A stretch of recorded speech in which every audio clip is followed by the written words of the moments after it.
That is breathtaking. Thank you. This is your place? Yeah, this is our place, so welcome. Okay, we did it. That For those that don't know you, Yeah. give us a little bit of a background into your story and when you went from employee to entrepreneur. Hey, I came from South Carolina, South Carolina, okay. right? Sort of a poor background. So being an entrepreneur, being ambitious was something that just came naturally because I wanted to get out of the environment that I was in, right? So I was delivering newspapers, cutting grass, doing all those sorts of things just to make money so that I can have extra food, right? So the entrepreneur secret of being a risk manager. Please clear the landing area. I ran the Air Force. The Air Force was something banking manager. The Air Force in 17, I was in the Air Force for like 6 years. I went to school while I was in the Air Force, studied computer science, so doing any job I did while I was in the military with the experience. Welcome aboard.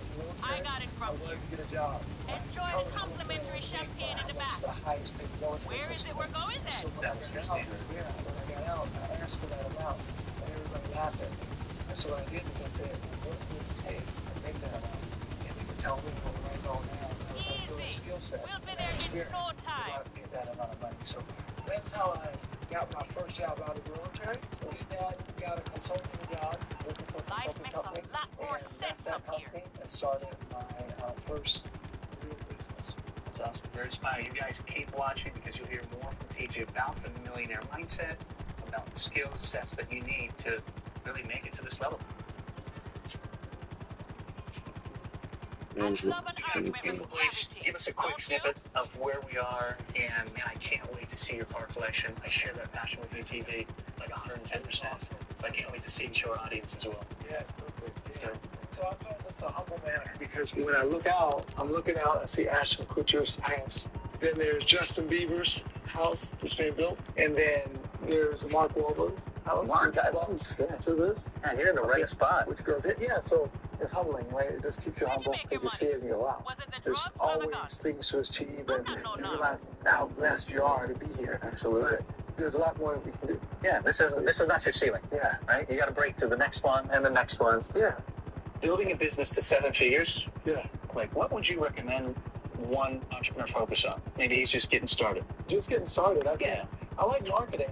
Marketing. I like Okay. marketing because there's all levels, there's so many different skill sets No, I and don't. so many different nuances in marketing. There's ad buying, there's copywriting, there's email list building, there's graphics, there's all types of stuff that you can do right now. Streaming is huge, right? And there's We're just all this new above the technology spotlight. that people have to understand, right? So marketing is always changing, always flowing, and so it's something that you can dive into, get really, really good at, and then offer that service. And so it's really easy. It seems like a lot of people are doing marketing. Don't you think it's a little oversaturated, or you can always do something better than somebody else? No, it's not even about better than someone else all the time. I mean, when you think about it, like, how many water companies are there, right? It's hot. So, like, if I came here, I have this idea. I want to start this water brand. Let's get out of here.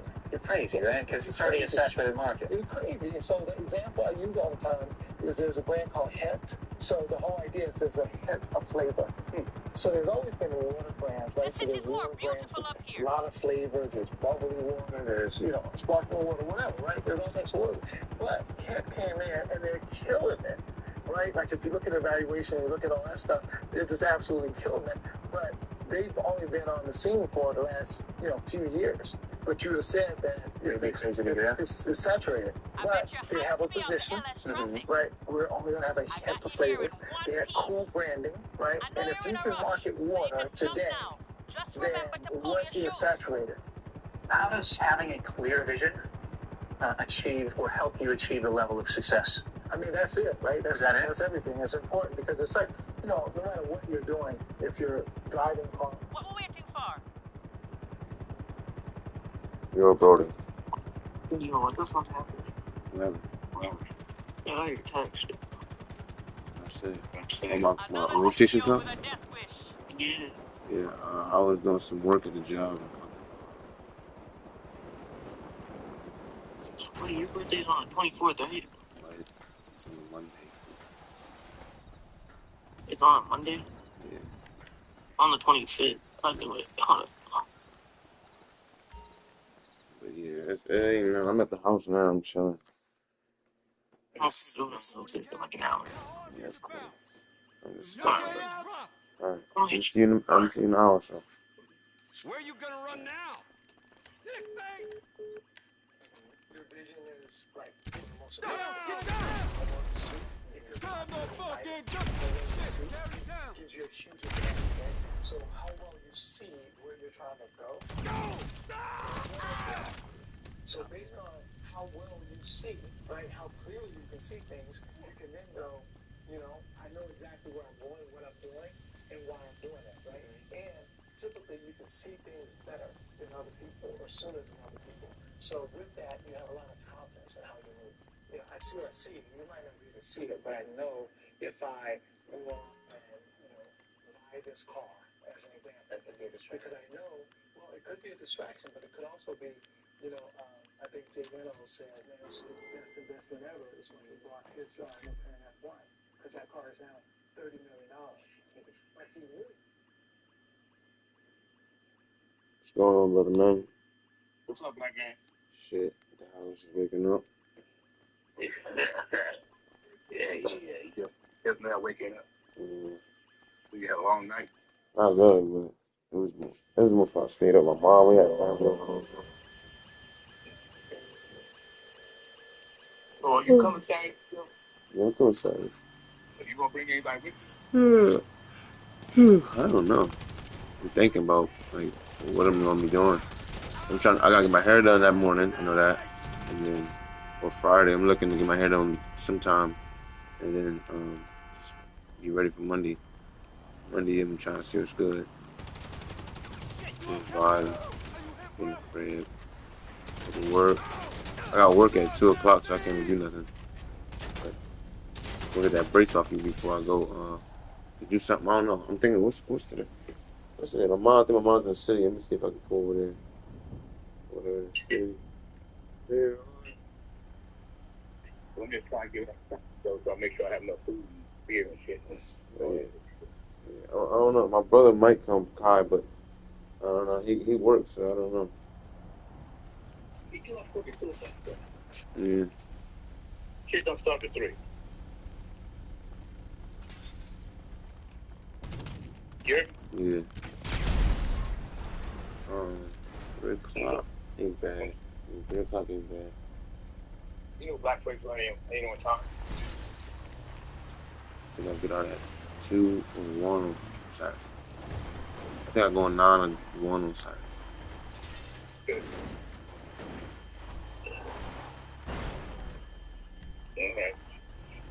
Okay. Huh? So I wasn't expecting. I just wanted to be done. Alright, rest bet. You ain't disturb me, brother. Good to hear your voice every day, brother. I'll be here. Alright.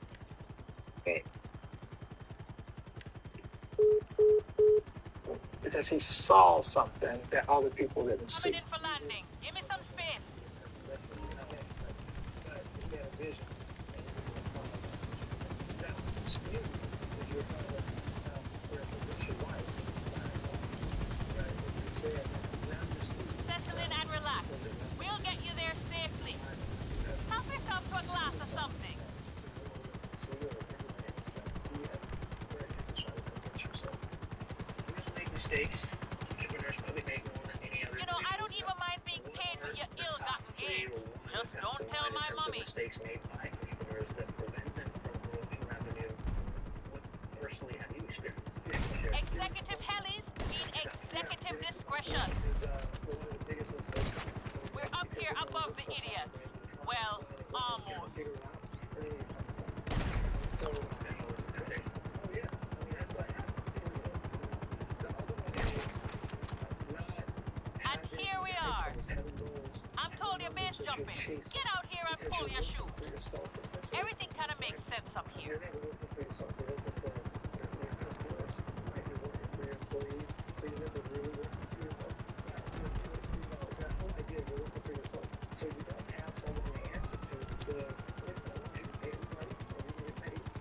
Whatever you like. Change in course.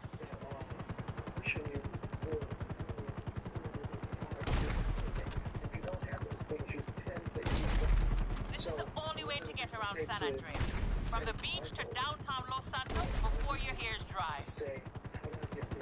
Where would you like to fly? Are you coming? No problem. Enjoy the ride. Not a problem. We'll get you there soon. Standing next to his cars. Are you comfortable? Truly inspired. I do For hope somebody so. that is feeling the same way I'm sure a lot of That's people right. You going through a midlife crisis like everyone else. Be an entrepreneur to become a millionaire. Where would I start to get on that now? You know, I have finances, you know, like get to where you want. There's so much in there. So many different things that you want to make. You're amazing at sales or marketing, or you're amazing at some technical skill or some gift that you have. For me, I was a coder, and I never stand into building a consulting company where I can train other people to do what I did, right? So that I build a company. As a younger person, someone gets started, right? One, you have to build skills. You can't help people. I mean, that's the way you're going to win. There's a lot of people, right? That's pretty cool. What's amazing about that, TJ, is it's not age limited, right? You could be a teenager and start a company under your parents' You're name. gonna have to do without for now. I can't get over there. You know, it's crazy. I did not know that. Actually, I could have took my dispensary and then made that shit. I did not know I could have did that shit to my mom, but like, who knows that shit, bro? Fucking. Even.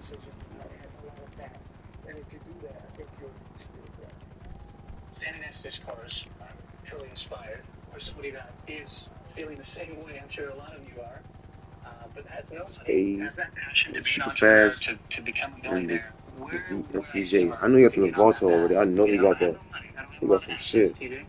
With the Dolly and the HTM. You have, like, are you amazing at sales or marketing? Are you amazing at technical skills? You know, and I never stand into building a consulting company where I could train other people to do it. That dude, he's just asking me. He's a bomb looking out here. I'm gonna need you to move out to my landing zone. That's pretty cool. What's amazing about that, TJ, is it's not age limited, right? You can be a teenager and start a company under your parents' name or something like that. If you have that entrepreneurial Welcome mindset, on board. You're in safe hands today. Feel free to help yourself to champagne. She just had her first one. She's only 20 years old. And she's That's in the new coordinates. We'll be there soon. There's some serious wind out there, and you wouldn't even know it. So we sit down and go back. And so we decided here's what we're going to focus on. There's a lot of things to focus on. But the important thing is to focus on something and start. Some people are trying to figure it out. They can't get to it. Hey, what's up? How can I help? Life makes a lot more sense up here. To keep that customer. If that's where you want to go, that's where we're going. That's where the people come in. Yeah. So you have to start there. But some people are trying to start way too big, right? This start making $1 million. So they spend it with us. They spend something. I love an argument with gravity. Listen to TJ. He knows what he's talking about. Whatever you like. What is your main focus right now, TJ, as an entrepreneur? I'm sure there's shit that I need this shit to speed up. I can see these bounties in the air and shit. Yeah, there's basically two focuses, right? Where'd you make your money? Was it the drugs or the guns? I'm not no narc. Work. We'll get there It's soon. called the People Publishing. But we have a brand, a focus brand. Health focus brand, liver focus, blood sugar focus, fat belly focus, fat tummy focus, sorry. So we have that brand of supplements that we sell. With that, I'm hoping, I'm focused on us developing other supplements, partnering with other companies, buying other companies, so that we can grow that business. So that's sort of my primary focus. Secondarily, though, I coach, right? So I'm helping people build their businesses. So building my brand and helping coach entrepreneurs at a high level. What do you need? Keep your blood sugar up. In any high industry, You got a right? nice suit, boss. Across industry, I mean, being an entrepreneur, there's Anything to keep you productive, boss. How can I help you? What vehicle should I tell them you want? Just let me know what you need. How do you choose between your children? Buying companies, right? Interesting. And moving along that way.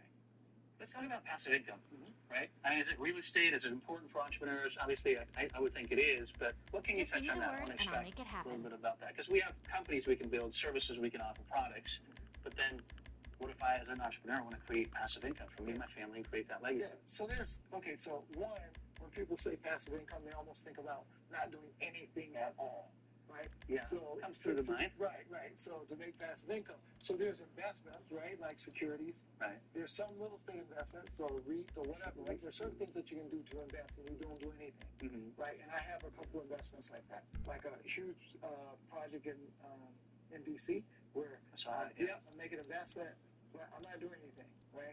But I have no control, no money to come. I'm ready to go on this end. And that's cool, but you have to have a lot of money to do that, right? And by the time you get to a point to make that kind of passive investment in terms of real estate, you have a lot of money, you become pretty sophisticated.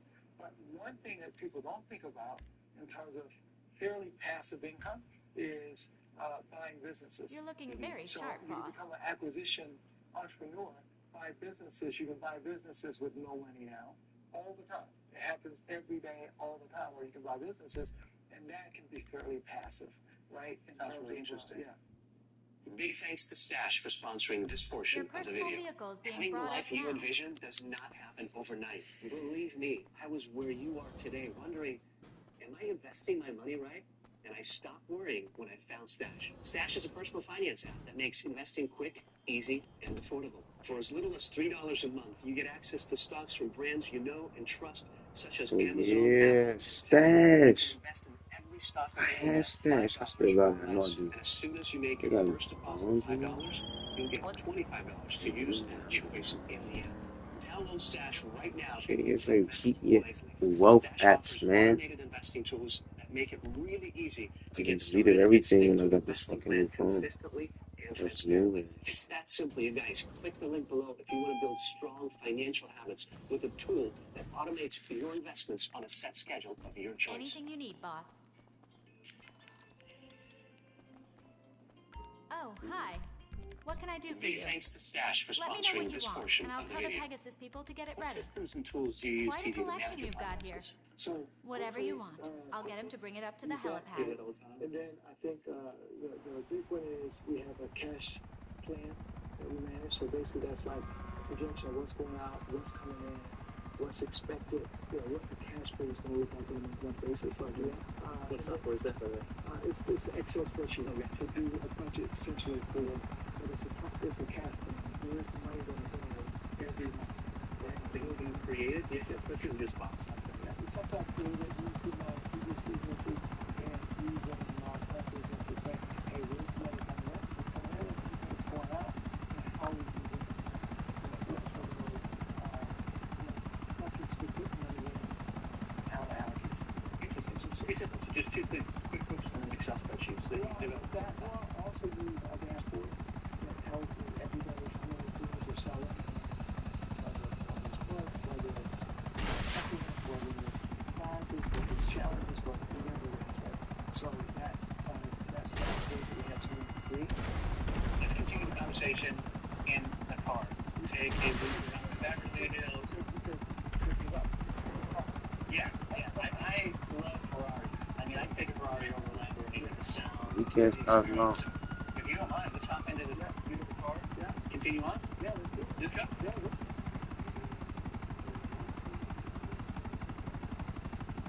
Man, this thing's a beast, dude. Yeah. 27 years. Oh, this is a 12. Yeah.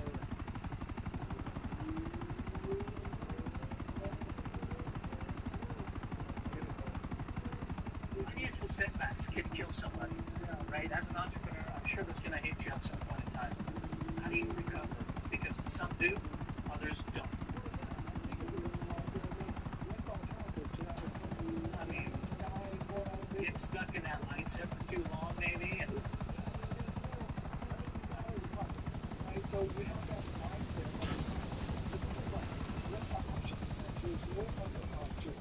Well, for me, I think one of the worst times has been where the economy turned, our culture was running. So I was is it couple of 2008 or? that's all the $785 there went out of business. That's when I got to the biggest investments. You survived 2008. Yeah, for sure. What 2-3 things helped you get through it? I think decisive decisions. Making some really, really hard decisions. take a little bit of risk. Those are things that help. Having great relationships.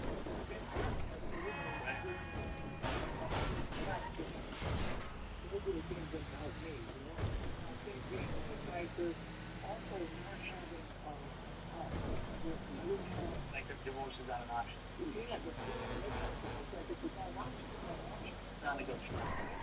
You got to figure out. Let's touch on leadership approaches. They're different, they vary. How does that impact financial growth for a firm, for a company? What have you learned in your years? Yeah, it's everything, right? Because the way the CEO goes, the president goes the company. Right? So if the CEO is focused on profit, right? That's what everybody else is focused on. They focus on customers, they focus on growth. Whatever they're focused on is what the company's going to do. So it's going to show. What's your leadership style? It depends. Right now, I'm really focused on profit and growth. I'm not a micromanager at all. I like finding people and release them into the wild, making sure they have the skill set and release them into the wild because I'm not generally a first line manager. I have very few people that work for me directly. I like people that I can trust from a leadership standpoint to go out and go do things because I'm really also go out and do more strategic kind of things. Right, with time, Nigga, you need to man. millionaire mentor. The rules are quick They answers. took that away from us. Thank you guys for submitting your questions. First one's from Logan. Logan's asking me, if you were to start all over again, TJ, what would you do with what you know now? I talk about business today. There's some people that need help in marketing and building businesses. That's what I'm doing. Renetta is asking, what is the most expensive car you purchased? Probably, a couple of SUV, Supercar, 700-ish. Mike James is asking what it felt like buying the first supercar. You can elaborate on that. I think I want to hear a little bit more about the answer.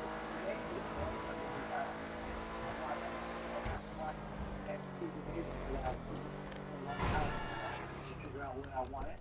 And finally bought the car. You can't even go test drive it, And so I bought this Aston Martin at the time, and it was pretty special. All the things I like about a car, the sound, the quality of the car, the speed. Last question here is, let's touch on leadership approaches. They're different, they vary. How does that impact everybody else? All right, Blick, for submitting your questions to Renetta. It's expensive car.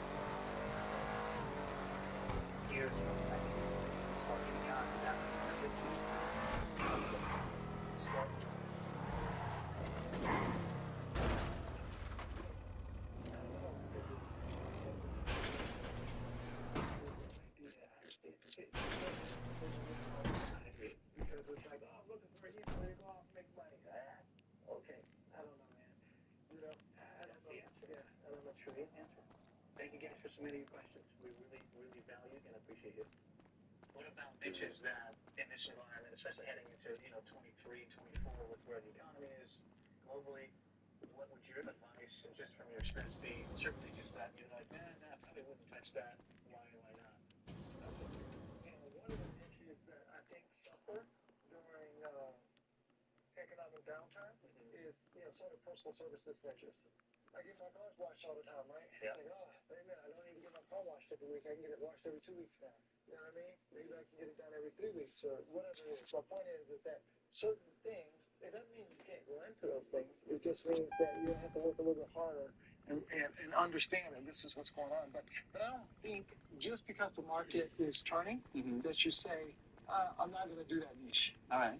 I think you figure out what it is that you do well, what it is that you can offer the market, and then you start, right? Because what happens is that thing will lead you to the next thing. So That it's makes not sense. it's not where you always start. Different thinking you're talking about. Yeah, for sure. What are the defining characteristics of a millionaire mindset? One, ambition, can do, will do, gonna do. It's just a matter of time and keeping at this thing. There's this resolve and there's this quiet confidence that knows that, hey, I'm on the right track. I'm doing the right thing. I can do the right thing. No matter what happens, I'll get back. I just always sit up in my head today and forgot everything I knew about technology. I'll still become a millionaire. Are some of those things you're born with versus developed? There's some people that have better judgment than others. Some people have better intuition than others. Some people have better charm and better charisma stuff than others. But I think a lot of things can be built, right, in terms of skills to become successful in business. The one great thing about business, right, is that when you think about athletes at the highest level, these guys got to be the best at it. Absolutely. Right? The best at it. They're not going to be there. Entrepreneurs don't have to be. There's plenty of entrepreneurs, plenty of millionaires that are pretty average, right? But they're leading people. Yeah, there's a lot of people that are beating people by just doing the work, And a lot of times, most entrepreneurs aren't really at the top of their game. There's some that are really, really killing at the top of the game. But a lot of entrepreneurs and a lot of people that are making millions are really just above average. So my point is that the bar isn't as high as people think to become successful in business. How do you buy business today without any money down? Because you mentioned that. It sounds unrealistic. So there's a lot of ways to do it. I'll give you a couple ways. Okay. So you can buy business and you can do what is leverage financing. And so when people think about leverage buyout, something like that, they think about some aggressive thing where you're coming in and you're pushing somebody around. But to buy it on leverage is you buy an existing business. Let's say there's a company that has mobile detailing businesses all over, right? Oh, shit, He doesn't have a kid. He just wants to get out of the business. He's done, right? So let's say he makes $1 million a year. Okay. Right? He wants X amount for that business. He wants $300,000 for that business, $400,000 for $500,000, whatever the number is. What has to happen to buy that business is that business has to be able to service the loan that it's going to take to get the $500,000 out and the $300,000 out. Right? So if that business can service that, the income, the cash flow can service that, and that guy can figure out how to run that business without that entrepreneur, then he can buy the business. And you can get a loan through something called a 7A loan. 7A? Interesting. Is a government-backed loan. I've heard of SBA, but never 7A. It is an SBA loan, but it's a 7A. We'll have to So check you it can do out. that, or you can do seller financing. Right. Where you can say to the guy, hey, look, I'm going to pay you, and I'm going to give you a certain amount. Right? That's what I'm into, seller finance. Give me that motherfucking money, and I'll give you 20% of the profit. There you go. As a new entrepreneur, TJ, I would imagine it's hard for me to be involved in some high network groups, right? Where would your advice be to where can I start to at least start building relationships like yourself? And how important is that for you as an entrepreneur? 202,000 NOI. In a year, I'm going to have this much after everything's done. Maybe 20% of that. This is what you're going to get. I'm building a relationship with that particular individual, right? So if you look at it that way, I think that's more helpful. So in that way, do it one person at a time and really build a relationship with them. Like, and when you build a relationship with someone, it's like, wait, what do we have in common? How can I add value to your life? So now that I know you, I'm like, hey, Paul, this guy will be great for your show. You guys are located near each other, blah, blah, blah, right? That's adding value to you, right? You know more about me. You're like, hey, TJ, man, here's some business. Somebody wants to sell a business. Right. Someone needs help or someone needs mentoring. Send them over to my way, right? So that's building authentic relationship. So by providing real value,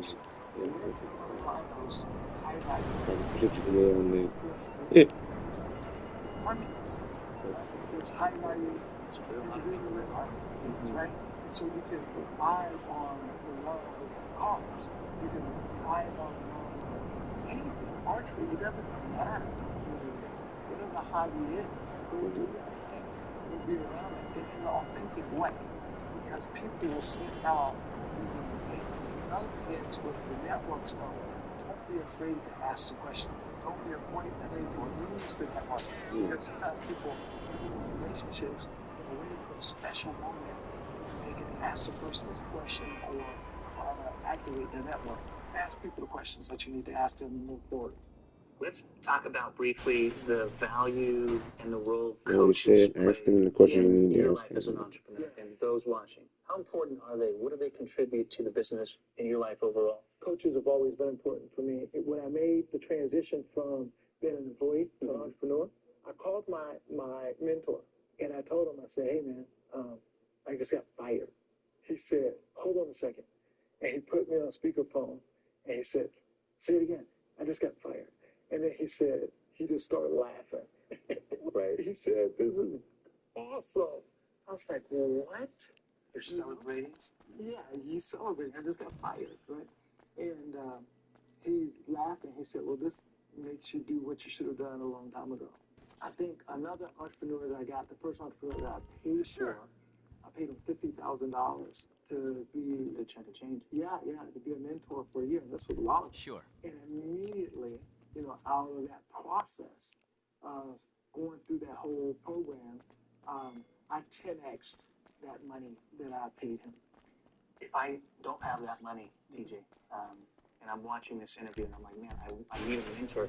What other ways can you be mentored, quote unquote, without the $50,000 investment? What other avenues of mentorship can people find? Yeah, there's obviously YouTube and Instagram, and there's things like that where people give you bits of, nuggets of information, and so that can be helpful.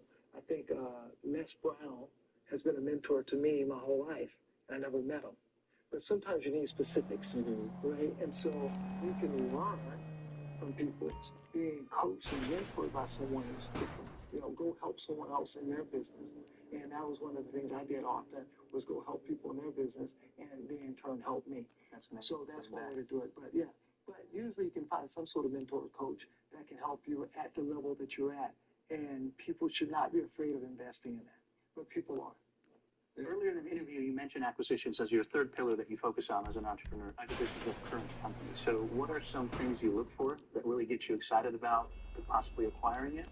And on the flip side, what are some red flags that you say, I'm going to pause and not do it? Yeah, good entrepreneurs, good people, profit, good systems, and good predictability. Meaning that, hey, the reason why they're making this money, I can see why they're making that money, and it's going to continue to do that. So being able to answer those questions. There's a lot more detail in terms of the things that you build for acquisition targets that match you or me, for instance. But that's the sort of down and dirty. In terms of things that are red flags, are bad people, bad entrepreneurs, and you know it through vibe, you know it through energy, you know it through, the stuff that they're doing in the business. That's just something you develop, this intuition over time. Yeah, we all have that, right? Where we go, you can ask your daughters, is this a good person or a bad person? It's true, right? Sometimes you can ask a 6-year-old. Yeah, you can have a pet, and the pet says, somebody comes to the door and the pet goes, so sometimes it's that obvious. Yeah. Now, sometimes it's not. I hear a lot of some business guys say, you got to be passionate about something in order to achieve this level of success. How true is that? And specifically for you in your life, what's your advice to people watching us right now? I think passion gets people in trouble all the time. Overrated? Yeah, I think it's overused and misused, mishandled. So I think you have to be passionate about why you do it. You're passionate about why you What's do up? it. Right? Yeah, like let's say you cut hair. You don't need to be passionate about cutting hair, right? I wasn't passionate about coding. I was passionate about being successful. I was passionate about building a life. So that's why I spent the extra hours and the extra time doing it, right? And that was a tool that I needed to build a business or build a life, right? So I was passionate about why I did it, not the coding. Progress begets passion. So if you start to learn something, you start to get good at something, and people start saying, hey, man, you're doing a great job, right? You're going to build more passion for it, more love for it, right? Man, you're doing a great job. Man, you're just amazing at what you're doing. Wow, cool. You do more of that, right? You get no progress, the passion's going to die. But the more progress that you do, let's go rob a bet. Let me get Kay up in here. So I think people need to just I've been waiting on this call, baby. We moving. This is my shit. The Union Depository, this is the motherfucking big leagues now, y'all. Hit me with that plan again, baby girl. Is one We pick up the security card, leave the getaway, walk right in the front door, walk right out with the gold. Then all we gotta do is drive it over to this contact you got. That's right. Now this lady who paying us is a shady-ass motherfucker. Like she wearing government-issued pantsuit kind of shady. So we ain't fucking around with this one. Keep us on headset. Let's do this. Y'all in uniform, so get in the mindset. Get them ID badges shiny. We playing this low and slow. That's right. And you know what real security guard motherfuckers don't be doing. Waving their guns around and shit. You draw down, you as good as caught. Remember, your private security. Gotta play the part, you dig? Just look like you itching to shoot someone, but don't know how to flick the safety. Yeah, try to look like you got a head injury and you failed the LSPD psych test. You know, you're a little slow. Share with us more information Don't say about your nothing to the Success Club guard. sprint. Just flash your ID and eyeball that motherfucker. Where did that idea come from? What's the goal? And where do you see that 5-10 years from here? Yeah, so the Success Club sprint is my program. Okay, that on you go. is, we run it in Just swipe sprint your format. pass So there's inside the 4 elevator, things that take people you right essentially down. get. And there's 4 Nice. people Sounds that like we are through. starting a business. Cars just send the starting a elevator business, down to the trying to basement. grow, aggressively grow the Next business. stop, the So vault, right, we're babe? organized, structure It where ain't far. we're all focused Hope together. y'all limbered with up. this, That's solid. specific period of time. Heavy. Time of day, time period for 90 days, focus on growing your business, right? So you have this time where you block it off. I'm working on my business as opposed to Together as a group?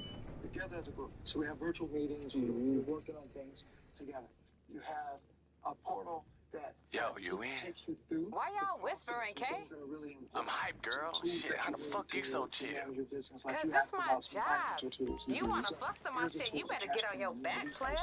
Damn. All right, y'all, get that gold upstairs before this girl give me another fucking thing to be thinking about. Access to me and my coaches that are, amazing people that have all built. I know that sound. We So busted. you get to get I thought the ID took care of that shit.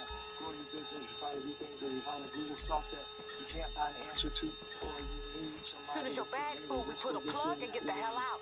Cops gonna be hitting you with everything they got. You want to say they knock it over. Do something to get the balls back nervous. These motherfuckers in each other's pockets. Here's what I would do to build a business today. You see me take a business from scratch and go all the way through with all the things that you're doing, go to the web page, to all that stuff. Here's all the tools I would use. Here's the approach I would use to go out and meet partners and stuff like that. So Shit, sounds like a war zone out there. Keep your head down. Just get to the parking lot.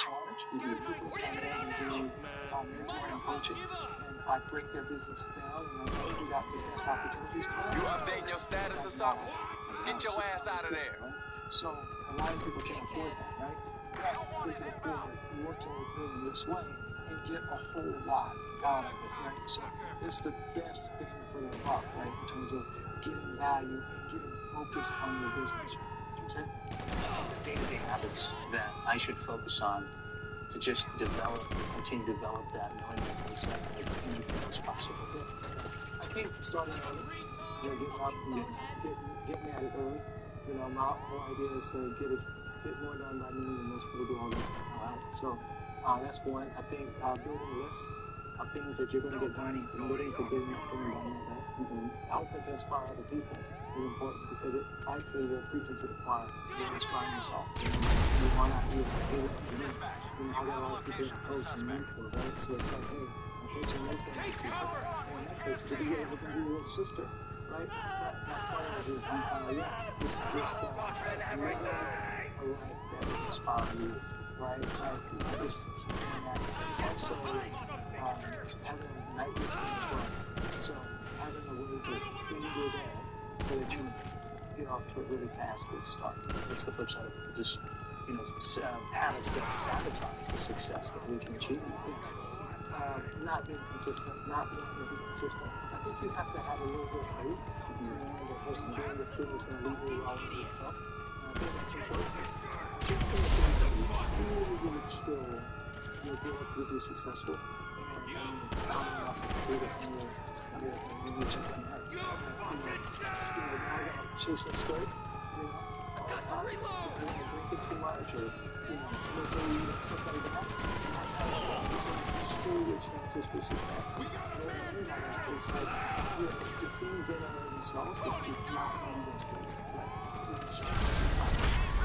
You can't get the same move if not doing those things. TJ, what are some of the biggest regrets that you have as an entrepreneur, and what you've learned from it? The biggest regret as an entrepreneur is that I tried to grow organically, for $2 instead of buying a business. If I could do it differently, I would have bought businesses sooner so that I could grow. If I did that, I would have created more opportunity for the people around me. I would have been faster. I put that company together. One of the things that I would say to you is that it's never too early to know about family business. It's never too early to do it. Not a particular niche that you could say you want to have, but you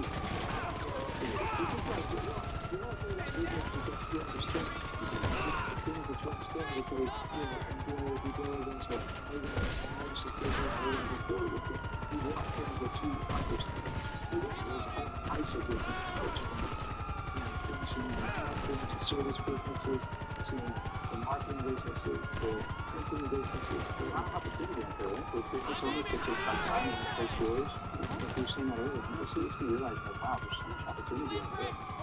So business owners get sick, business owners get divorced, business owners change life, stages of life, business owners get hired, business owners start into businesses. So there's always types of reasons business owners will go. So there's business owners have liquidation. In conclusion, TJ, thank you so much. It's been a wonderful opportunity to get to know you, hear from you, and to share your wealth of knowledge with our viewers. What do you want to conclude with? Any great pieces of advice, life, business, anything? So when most people get started, keep going, keep at it, learn your flat number, 10 million, whatever the number is, you visit it, often, but not under the time, focus on building good engines, sales and marketing engine, your delivery engine, how you do your business, and then your operations and all that sort of stuff, how you pay your bills and take care of your contracts and all that. I like the sound of that. Y'all in the car? So focus on those things. Whatever you want, whatever you own your time, you're going to spend, you're going to have a business that fits you, you're going to business that work for you, y'all put the motherfuckers in your rearview mirror yet? Relax, Kate. It's the fun part. Y'all know these fools can't drive for shit. I feel you, but this client is real insistent that her face don't get seen by no cops. Ain't no one hit a cop like a cop in a suit. Well, you showed us today what it's like to get the payoff through grinding. Okay, we're here. You guys see the background here. It's gorgeous.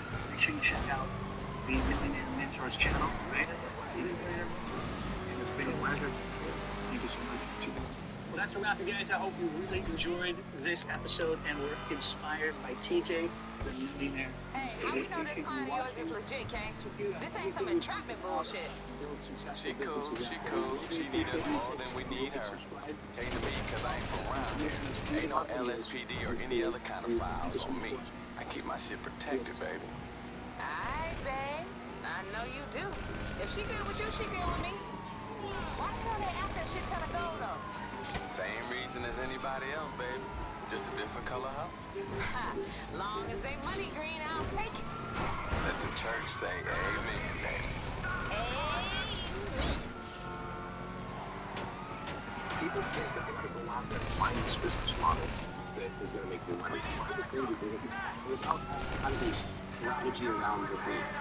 Failure was what you were really afraid of. You don't wait till you have all the pieces to start building the thing.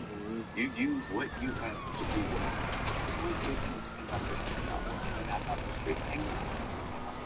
With 184 entrepreneurs interviewed in the past 4 years, here's Upwork's top guests with priceless advice and closely held business secrets you wish you knew earlier. Don't be terrified of small beginnings. If everything starts with a seed, and if you can get that seed in the ground, you water it, you nurture it, you love it, One thing is when they come back and find that seed is coming out of the ground. We can't put instant success. Instant success is leading to failure. Hey, out here, sir. Damn straight, baby. Let's get this shit dropped off and let's get paid. That's it. That's success. You can anything. That's the end. Do something like fail. Shit. Right. The answer. What is the one thing you would do for free? It might pay for your whole lifestyle. Everything. Oh, man, I love their motorcycles. Like classic motorcycles, like specifically Hondas is what they mentioned. It's like, great. Be so good at it that people will pay you to do it. Like, people think that I got to go out there and find this business model that is going to make you money. Find the thing that you're going to be passionate about, even when the odds are stacked against you. See, I love franchising so much. I love gyms so much. I love health and wellness and mindset so much when the pandemic came. Hey, don't be bringing the cops to this meeting. Focused. I was still disciplined. I was still going into some internal affairs bullshit. Franchise locations in the 10-month period of the pandemic. Could you imagine if I went into the fitness and franchising industry because it's a lucrative industry? As soon as it's back up from the pandemic. And so if you're something that you're excited about free, and you just like you're so paid for your lifestyle, you do this thing for free, you think so good of it, and you share it on social media, people will pay you for it. It's important for people that are viewing this to really understand like the power of manifestation, the power of goal setting. One of the things that's been really important to me over the course of the last 30 years is setting goals and intentions about what I want out of my life. And so 2010, I wrote out the goal, my dream home. So my dream home, I would have this view, I would have this kind of kitchen, I would have that TV room. And why would I want it? I want it because I want to entertain. I love to have people here, and it really empowers me. And so I didn't know how that was going to manifest. In 2012, when I was Mr. Rapper, we were walking street by street. Here in 2012, and said, "This is my dream piece of property." And there's a fucking pain. These federal foods is timely as shit. One day, while we were in the middle of building another house, they said, "We're ready to sell." And so I brought my wife onto this deck and I showed her the view. She's like, "Let's do it." That was the manifestation of living here. It wasn't that long ago that Jay and I didn't have any money and we didn't know where our paycheck was going to come from. When you think about, just any goal that you have in life and it ultimately being able to happen, like I'm grateful every day when I come down here and go, this is where I get to live. So for listeners and they're just starting their business and just getting out into the marketplace, Facebook is going to be a powerful tool for you. And I'll kind of explain a little bit on why. So when I first started, I went into all the community groups in my area. So this is, different cities like Battleground, Vancouver, and they all have these little community Facebook groups. And I would go into those groups and I would apply to be inside of it because most of the time you have to apply to get inside of it. So I'd apply to all of the groups around me. And then I would go ahead and every time I finish a job, I would take before and afters and I would upload those into all of the community groups around my area. And I wouldn't be spammy. The idea is to not be spammy because people do not like, that's not what, the idea is to not be spammy because people do not like, that's not what you're there to do is to advertise. But you can put little things in here and there, do a post a week or something like that. And a lot of people will start commenting. You can get, some interaction that way. It's a great place to start because a lot of the community will start to see you around. And so if they start seeing your photos and your brand in those groups, you'll have a lot more business attracting. You'll never know the right time, and I was terrified every day when I was like, this is the day I'm going to call my boss, because I was working remotely at the time. This is the day I'm going to call him and say I'm last of the day, and I'm like, not today. My best advice to go all in on your side hustle is to have kind of a strategy around the risk. So I track my finances throughout my entire journey, but I track my and if for 12 months I can make a pretty average, consistent amount of money every single month in the side hustle, so it's not just one good month, and then it's not a good thing. So I consistently track for about a year, And when I looked back and saw that it was, you know, give or take within call my buddy 10, in 15% each month pharmaceuticals. of, you know, Gonna cost only you, something but I that can could, get you what know, we sustain need. my lifestyle with. I was like, it is not really 100% a risk at this point. It's pretty proven that I can make money from it, make a living from it. Now let's go all in. Life is a tough word, right? But I'll tell you how life is. Whatever you're doing with your product, talk to everybody about it. I mean, everybody. Many of the connections that I made either led me to somebody that was interested in knowing and doing a story, or they spread the word and I was contacted by it. I think the second thing is, I think people don't realize the power of social media. Like, am not a social media guy, but when I started doing this, I really fell in love with it, and as I started kind of studying it, I understand the power of it. You got to get people to interact with you. You got to get people involved. You got to get people excited. Yeah. So some people like to keep their personal life and their business life separated. They don't like to put their face on things, but that just is not going to fly if you want to have hype. Is that what you're saying? Yeah, I think so. Because people want to know the story, and that's what brings the hype. Also collaborations, like, hey, can I collaborate with you? Like other people. There's so many ways to do it. Just be creative and thinking of how can I get my product out there. And it's Make yourself comfortable. We'll try and make it as smooth a flight as possible. Feel free to help yourself to champagne. Usually it could be a newsletter, it could be a free product, it could be something seasonal. This is the only way to get around San Andreas. From the beach to downtown Los Santos before your hair's dry.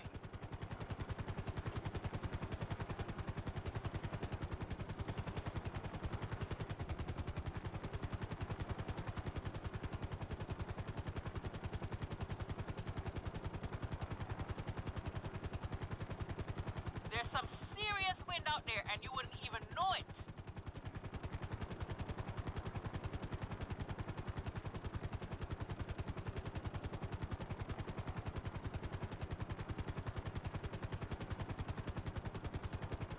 I fly for the LSPD, but I don't like cops. No, I don't.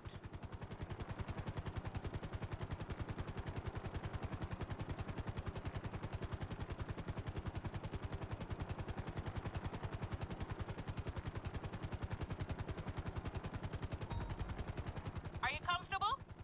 I do hope so.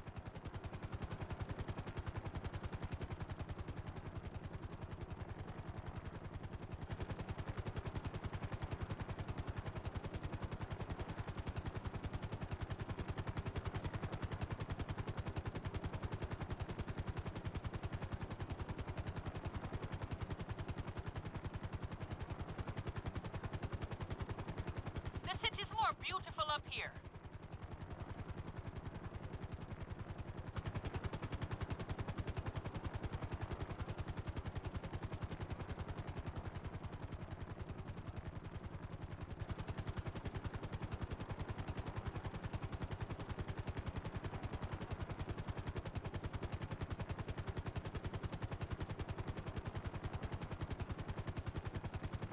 We're just above the smog line.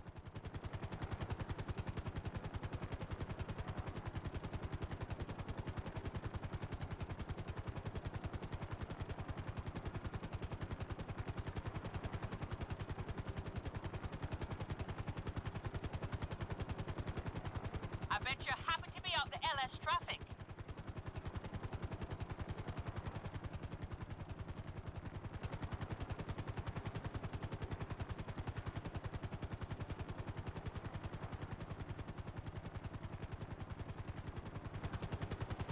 Life makes a lot more sense up here.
log. I've got to go back.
Being in my position, I have seen so many taxpayers come into my office. This was like previous to COVID.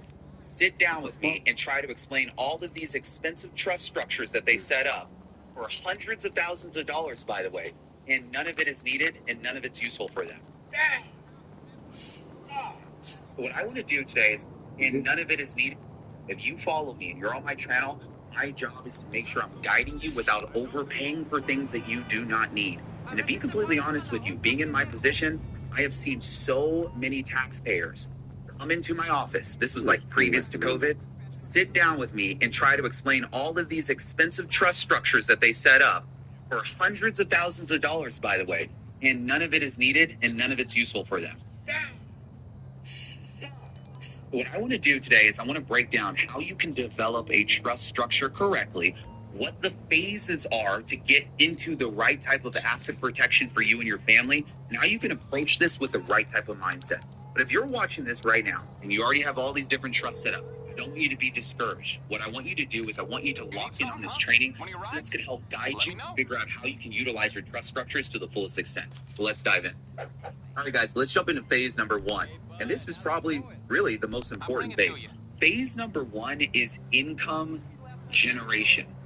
To be completely honest, most people try to put the cart before the horse when it comes to asset protection because they're watching a lot of information online. They're studying YouTube videos. They're going to different conferences, and they learn from different gurus or specialists that they need all of these different trusts and a backflip in Nevada and make this thing own this thing. I want you to understand something. If you have not solved the income problem, you do not have an asset protection problem yet. It seems to me like most people are kind of doing things backwards, where they want to start off with, let me go set up all these structures, but they haven't even learned how to make income yet. If you're still in phase number 1, there is nothing more important than you securing the bag. What do I mean by that? Developing consistent revenue without worry. Having over 6 to 9 months emergency save funds that are honestly funds you would never even touch because you have extra funds on top of the savings funds. But if you have not solved income generation phase number 1, you should not be focused on asset protection. You should not be trying to set up all of these complex trusts because you will know in your heart of heart that there's nothing more important than making sure you can eat and pay your bills. This is one of the most vital things you can do from an asset protection space is make sure that you have income coming in so you can eventually have assets, which leads me into phase number 2, asset accumulation. As you start to grow as an entrepreneur, you start to grow as a W-2 taxpayer, you're going to start to diversify your portfolio. You're going to want to have some of your money parked over into the ETFs and the stocks and stuff like that. But then you're going to be like, dude, I want to get some real estate. I want to get a primary residence. I want to get an asset. As you start acquiring assets, this becomes the next step in your income generation phase and your asset protection phase. One of the most important things that you can do is take the hard-earned income that you're earning every single day and to park that income into something that's going to make you more income. Hence why I speak on real estate more than any other investment vehicle on this channel, because we get depreciation plus appreciation and principal pay down. Loves the trifecta. But here's the thing. If you are ready to start building out this huge trust structure, I want you to understand something. This is not as important as you getting into assets. You know, when I'm trying to put together a tax plan for a taxpayer, one of the things that I'm looking at is, does this taxpayer have assets that I can leverage to offset their W-2 income? Does this taxpayer have assets that I can leverage to offset their 1099 income? I'm not really at that point in the conversation where I'm saying, does this taxpayer have 4 different trusts, and that trust owns this trust that owns their foundation trust? I'm trying to get the taxpayer to accumulate more wealth and accumulate more assets. So if you're in asset accumulation mode, this is where you actually need to discipline up. A lot of people get stuck here in the asset accumulation phase because they start losing focus while they're accumulating assets. They start getting shiny object syndrome and think that they need to go jump into this conference, or they need to set up this Nevada trust that owns this trust that owns this trust, while they're still in asset accumulation. What I recommend is to make sure that you at least get to 1.5 to 2 million in assets accumulated before we start shifting the conversation around and saying, hey, I want to start protecting these assets and making sure that they're allocated correctly, which leads us into phase number 3, asset organization. If you are already accumulated assets, I hate how things so fucking fast. Slow the fuck down. Make sure that these assets are being allocated correctly. You see, when I'm working with many taxpayers, I like to make sure that they're utilizing the T formation structure, and this is where we start to invite in the trust. The reason why is because I'm able to start to see that they actually have been able to diversify from just having operations like W-2 or 1099 income, and they start acquiring assets over here on the right side of the table, such as rental real estate. Anytime we start acquiring assets in combination with our operations is when we start to invite the trust into the conversation to start to own these assets that you are acquiring. But here's the thing. What ends up happening, and I'm just going to reiterate this, is too many taxpayers get lost in all of these different videos and information that they see online, telling them to set up so many complex structures. I want you to understand that there is nothing more important than just having a basic, revocable living trust. When you run into 99% of all millionaires, you will find out they have a basic, revocable living trust. Sure, some of them will set up an irrevocable trust. Sure, some of them one and only. Sitting inside an All right, irrevocable let's talk. trust or life insurance policies. But a majority of them will establish the RLT, the revocable living trust, before any other entity structure is established. I'll be here if you need anything. This revocable living trust, when you go to set it up, is so important for you to make sure that you're allocating your assets into the revocable living trust. Which means if I have an asset such as a rental property that's sitting inside of an LLC, I want that rental property owned by the trust. If I have a syndication that's sitting out there, I want my syndicate. If I have an asset such as a rental property that's sitting inside of an LLC, I want that rental property owned by the trust. If I have a syndication that's sitting out there, I want my syndication investment interest owned by my trust. The reason why I want to do these things is because a trust is under contract law. It's different from IRS law. That means what's written into the contract is what exists, which is part of the reason why attorneys are sitting down with you, helping you create all of the information that you wish to allocate into that trust and how you wish to disperse those assets. The beneficiaries, aka children, when you pass away, or a husband or a wife, if something were to happen to you. But here's the thing. Trusts cost money. They're typically going to cost you anywhere between $2,500 to $5,000 to set up, and you're going to need to file the tax returns depending on what type of trust you have. So if you're somebody that has an accumulated income and accumulated assets, you're not in a place where you can do asset organization and to get your trust to own your LLCs that own your investment properties, or your trust to own your S corporation where your operational income is No, going to get delicious. trust on. This is why there are phases to asset protection, which leads me honestly into the last phase.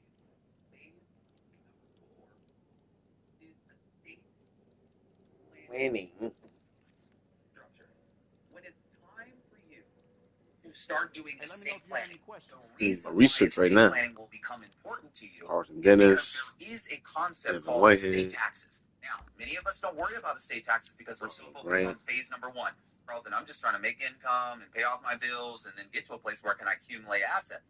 But then you get to phase number 2 where you're doing all this asset accumulation and you start to become curious and you're like, dude, I want to protect stuff. I want to ride under the radar. I don't want my name out there. I don't even want people to know where my address is. So then you start doing asset reallocation. You start shifting assets into LLCs that are in particular states that don't require your name and information to be online. And then you go and take the extra step to get the trust. But here's the next step after you've gotten the trust to own your LLCs and your S corporations and everything's flowing into the trust.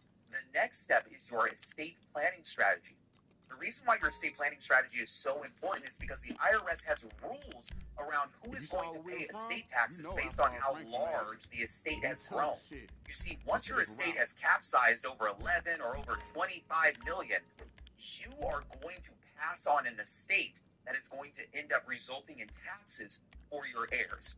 Your heirs or family members may not know how to deal with the taxes associated with your estate. So you might take it upon yourself in real time while you're alive to figure out how to allocate income and assets along your estate to be able to reduce your estate tax, since you know there's going to be taxes for your heirs who inherit your property. Guys, listen, as I talk about this, I can feel some of the words coming out of my mouth of when I learned this information for myself. I am the type of person who is so antsy. I want things done yesterday. If somebody tells me that I need a trust, I'm going to set it up tomorrow. If somebody tells me that asset protection is important, I'm going to get the LLC tomorrow. Here's the thing I want you to understand. There are phases to attacking this so you don't get burned out, so you don't end up overspending money, and so you don't get discouraged on how you build wealth. You see, the rich entrepreneurs have all of this information. Those who are sitting on billions of dollars, they can pass on this information to their children. But I am here today to give you this information and to give you a phase-by-phase process on how you can build out your estate planning without costing yourself hundreds of thousands of dollars or preventing yourself from being able to grow the estate that you want to grow for your family or your heirs. At the end of the day, all that we're working for, guys, all that we are working for, all of us, we're working for time. We want to have more time with our family. We want to create more memories. We want to spend more time with the people we love. It's not about all the luxuries we want. But being able to do this correctly will allow you to create the time for your family and the time for your family's family to live the lives that they dreamed of. Guys, listen, my name is Carlton Dennis. If you like some of this information, I'm going to ask one thing. Go ahead and sign up below to get your ticket for the Tax-Free Wealth event. It starts August 1st. It'll go all the way through August 5th. If you have any questions around how to get your trust to own your operational companies or to own your LLCs, I'm going to do a full training on asset protection and asset allocation to show you how you can get your assets properly underneath your trust to avoid taxes and to remain anonymous. This is something I pride myself on, and I want to be able to give you that teaching. The tickets are only $300 for VIP and $100 for general admission. If you're on VIP, you will be able to spend additional time with me where we get to talk and I get to learn more about your situation. If you're general admission, you're pretty much just saying, I want to be a fly on the wall and just watch all the videos and be there for the actual training. I'm encouraging you to sign up for VIP, and I look forward to seeing you August 1st. Everybody else, I just want to say thank you so much for making it to the end of this video, and I'll see you on the next one. Cheers.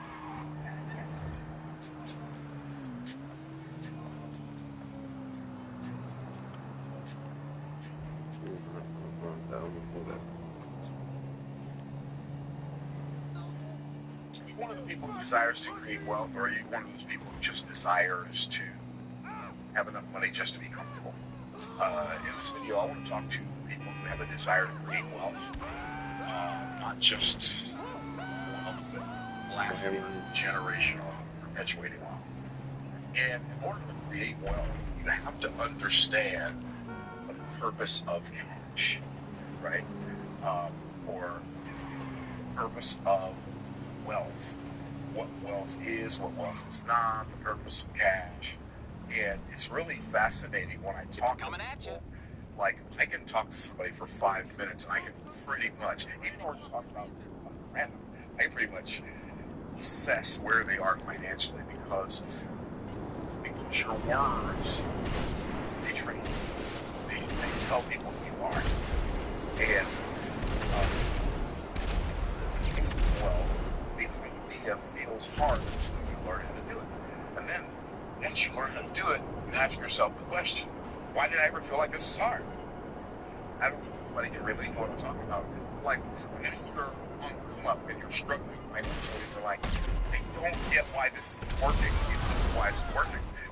The reason it's not working is because you don't understand what wealth is, you don't understand the purpose of money, and when you start to realize some of those things, you don't understand the difference between cash flow, cash accumulation, and cash perpetuation. Like, you don't understand these concepts. You just think, well, money is the stuff you get to work, and you trade some of your time, right? And when you do it, you pay bills, or when you do it, you pay bills on time, and you pay good credit. And so, my objective is to give you a totally different perspective. Because if you have a totally different perspective, then maybe you'll shift your focus to a totally different purpose when it comes to money. Does that make sense? And so when I think of, like, the concept in my book, I gotta kill nobody to take this shit. On how to build a strong financial house. You know, you have it built on the foundation of truth, because truth is the foundation of everything, right? And then up here you have your asset protection.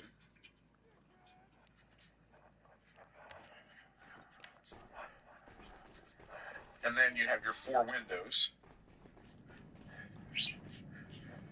And you have your door with your doorknob, of course. Okay, and so you have, this one is your income window. And on your income window, like, most people get their income from their job, right? And so when people think of money, they think, number one, job. And what they do is they trade some of this for some of this, and then they trade this for the stuff that they desire to have, their car, their insurance, their food, and whatever, clothes, whatever else. They trade this for this, and then this for everything else in their life. Okay, cool. And so, because everything costs money, they emphasize money. Because everything costs money, so they think, well, if I could just accumulate more money. And so, people obsess, because people obsess in America, in the world, over accumulating money. And they think that cash accumulation is the primary objective of cash. But I submit to you that it's not. So people who are wealthy understand that cash accumulation is not the primary purpose of wealth. I'm going to get into that in a minute. So what happens is this is your what I call your IPA window. This is your WRL window, and this is your outgo window. So most people, poor people, their cash comes in. This is what happens with poor people. Their cash comes, their money comes into their house, and then goes out the outgo window in the form of bills. Because poor people think the primary purpose of this is to pay for this. Oops. Is to pay bills, right? So poor people, they hyper obsess on bills, and they hyper obsess on income so that they can pay those bills. Because if they don't pay those bills, they're going to get phone calls they don't want to receive. Like, they're going to lose things that they desire to have. And so, like, you may be able to relate to this, maybe not, but you're like, okay, do I pay my water bill this month or my electric bill this month? I've been there. That's where I used to live at the end of, I'm going to pay the water bill this month or my electric bill this month at the street, right? And so, okay, are we going to pay the car insurance, or are we going to pay our gas bill? Like, and when I say gas, I'm talking about gas for the house, right? So, it's like, when you hyper focus on bills, your focus on this is what makes you poor. It's like thinking that this is the primary purpose of money is what makes you poor. Right? Now, middle class people, what they do is they pay their bills on time so they can maintain good credit, so they use debt. And WRL stands for wealth reducing liabilities, so they take some of their money, they borrow money, and then they pay their debts. And so their money comes in through their job, then it comes down through the debt window, and then through the outgo window, and then out in the form of bills again. But they focus, this is the primary window focus of the middle class people, right? And what a lot of people do is they say, well, if I could just make this window bigger, if I could just get more income for the amount of time that I work. I get paid $100 an hour. So I was making $15 an hour. So now if I can make $35 an hour, my life is going to get better. Well, it's going to get exponentially better, right? Or if I can make $50 an hour, or $75 an hour, or $100 an hour. Most people are thinking $25 an hour right now. They think, make $100 an hour, I'd be in the catbird seat for the rest of my life. Catbird seat, Texas colloquialism, very good spot. Okay, so these people understand that this is the window that makes you wealthy. Income producing assets. You take some of your money, you take some of your time, and you put it in here. This is where we put that. And when we do this, when you take some of your money and some of your time and put it in here, in the beginning, this is nothing. This is why most people never do it. Because when you first start, it's like you can't really ever start making a lot of money until you learn how to stop working for money. And it doesn't mean you stop working, you quit your job, you stop working for anything. It means you work on things that don't really do anything. A part of wealth creation, a big part of wealth creation is delayed gratification. Cutting off things you decide to do now, and you have to sacrifice some things you want to do now on the altar of things you want to do in the future. What most people do is the exact opposite. They sacrifice the long term on the short term, the altar of the short term, when making your life better in any arena. You sacrifice the short term on the altar of the long term. It doesn't matter if you want to learn a new skill. It doesn't matter if you want to acquire wealth. It doesn't matter if you want to develop a new physical experience of life, like you want to have more energy and have more health and vitality in your body. It doesn't matter. It always goes down to the same thing. Valuing the long term over the short term. Why? Because eternity is more real than time. Because spirituality is more real than physicality. Because that's what it's a picture of. Like, this is bigger than just a conversation about money. This is a conversation about how life works. And so what happens when you take some of your money and some of your time and you put it in here, in the beginning it does nothing. Then it produces a little bit of money. And then it produces a little more. And then it produces a little more. And then it produces a little more. And in this window, as you begin to fill it up with assets, or the assets begin to be more productive,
this video, you're going to know the easiest.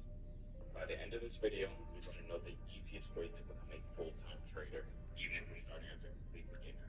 This is the type of things that most people charge thousands of dollars for. Today, I'm going to give it to you for free. I'm going to walk you through how to read the charts, what platforms to use, a step-by-step tutorial of the easy strategy that completely changed my life. And I'm also going to show you how to use that strategy to finally start taking profitable trades using other people's money. Let's hop right into this. Now, first of all, what is day trading? In simple terms, we're simply buying or selling something in a short amount of time. You've probably heard your parents or grandparents talking about buying stocks and holding on to it for years. That's not what we do. We are buying stocks or crypto or corn, really anything, and we're holding it for, it could be a couple of minutes to even just a couple of hours, and we're making our money every single day by doing that without us having to hold these stocks for years and years and years to make money. Now, another cool thing about day trading is that even if a stock is going down, we can actually make money. Even if a crypto is going down, no matter what we're trading, even if it's going down, we can make money. Versus if you just buy a stock and hold it like your grandparents probably used to do, you can only make money if the stock goes up. But as day traders, we make money no matter which way the market is going. But now that you understand exactly what day trading is, let me show you guys the tools that you're going to need. You only really need two. They're extremely simple and extremely easy. Let's hop right into this. So the first tool right here that you're going to need is called TradingView. Now, TradingView is simply where we go on and look at our charts. On here, we can look up anything. We can look up Bitcoin, and it'll bring us a chart of Bitcoin. We can look up corn. It can bring us a chart of corn, or the price of where corn is at. This is simply what us traders use to plan out our trades or see exactly what a stock or a crypto or whatever it is that we are day trading. This is what we do to see exactly what it's doing to help us predict what it's going to do next. Now, we don't really trade off here, meaning we can't actually enter a buy. We can't buy anything straight through TradingView. We can't sell anything straight through TradingView. We have to use what's called a broker. Broker is where you would actually deposit your money into, and that's where you'd be able to actually place a buy or actually hop into trades to make money. And the broker that I personally use and I suggest is called TradeAvate. So having TradingView and TradeAvate is really all you need. You don't need any fancy computer. You don't need 100 million apps. You just need those two things. TradingView, which we'll go over in a little bit, and TradeAvate, which is simply a broker where you'll sign up, create your own account, and you're actually able to enter your trades on there. So in short, we're planning out our trades and drawing on our charts on TradingView, and then we're ready to execute and actually enter a trade. We're going to TradeAvate, and that's where we're actually entering our trade and executing on what we planned on TradingView. Down exactly what it is that we're looking at here. Now, looking at this as a beginner, you might be a little bit confused. This is much simpler than it seems. So these right here are called candlesticks. You see green ones, you see red ones. Red ones simply mean that price is going down. Green ones simply mean that price is going up. Now these are all different shapes and sizes, and I'll get into showing you exactly what that means. But I remember when I first started off trading, a lot of people made it extremely complicated, way more complicated than it needed to be. It's pointless. It's so simple, so easy. So let's break down exactly what these candlesticks mean, because they're not as complicated as you think they are. So these are candlesticks, and each of these candlesticks represent exactly what's happened in a specific amount of time. Now you can choose what that time frame is, like the top, like on the top right corner or top left corner of TradingView. Now you'll see here 1M, 5M, 15M, 30M, 1H, 4H. Simply what this means is this is 1 minute time frame, 5 minute time frame, so on and so on. We got the 1 hour time frame, the 4 hour time frame, so on and so on. You can also pick the daily time frame. And all that means is that if I'm on that time frame, each candlestick is showing me what's happened during the period of 1 hour. So let's assume that this right here is the 12 o'clock candlestick, right? Then this right here is the 1 o'clock candlestick, because let's say we're on the 1 hour time frame, which we are. This full candlestick right here is showing us exactly what's happened between 12 o'clock all the way up to 1 o'clock, because that's when one started, or when the next candlestick started. Then same thing continuing. This will show us all the price that's happened, or all what price has done from 1 o'clock until 2 o'clock, and so on and so on and so on, if we're on that early time frame. And how we read this and look at this might look intimidating, but it's very, very simple. On green candlesticks, we told you green means price is going up, green means price is going down.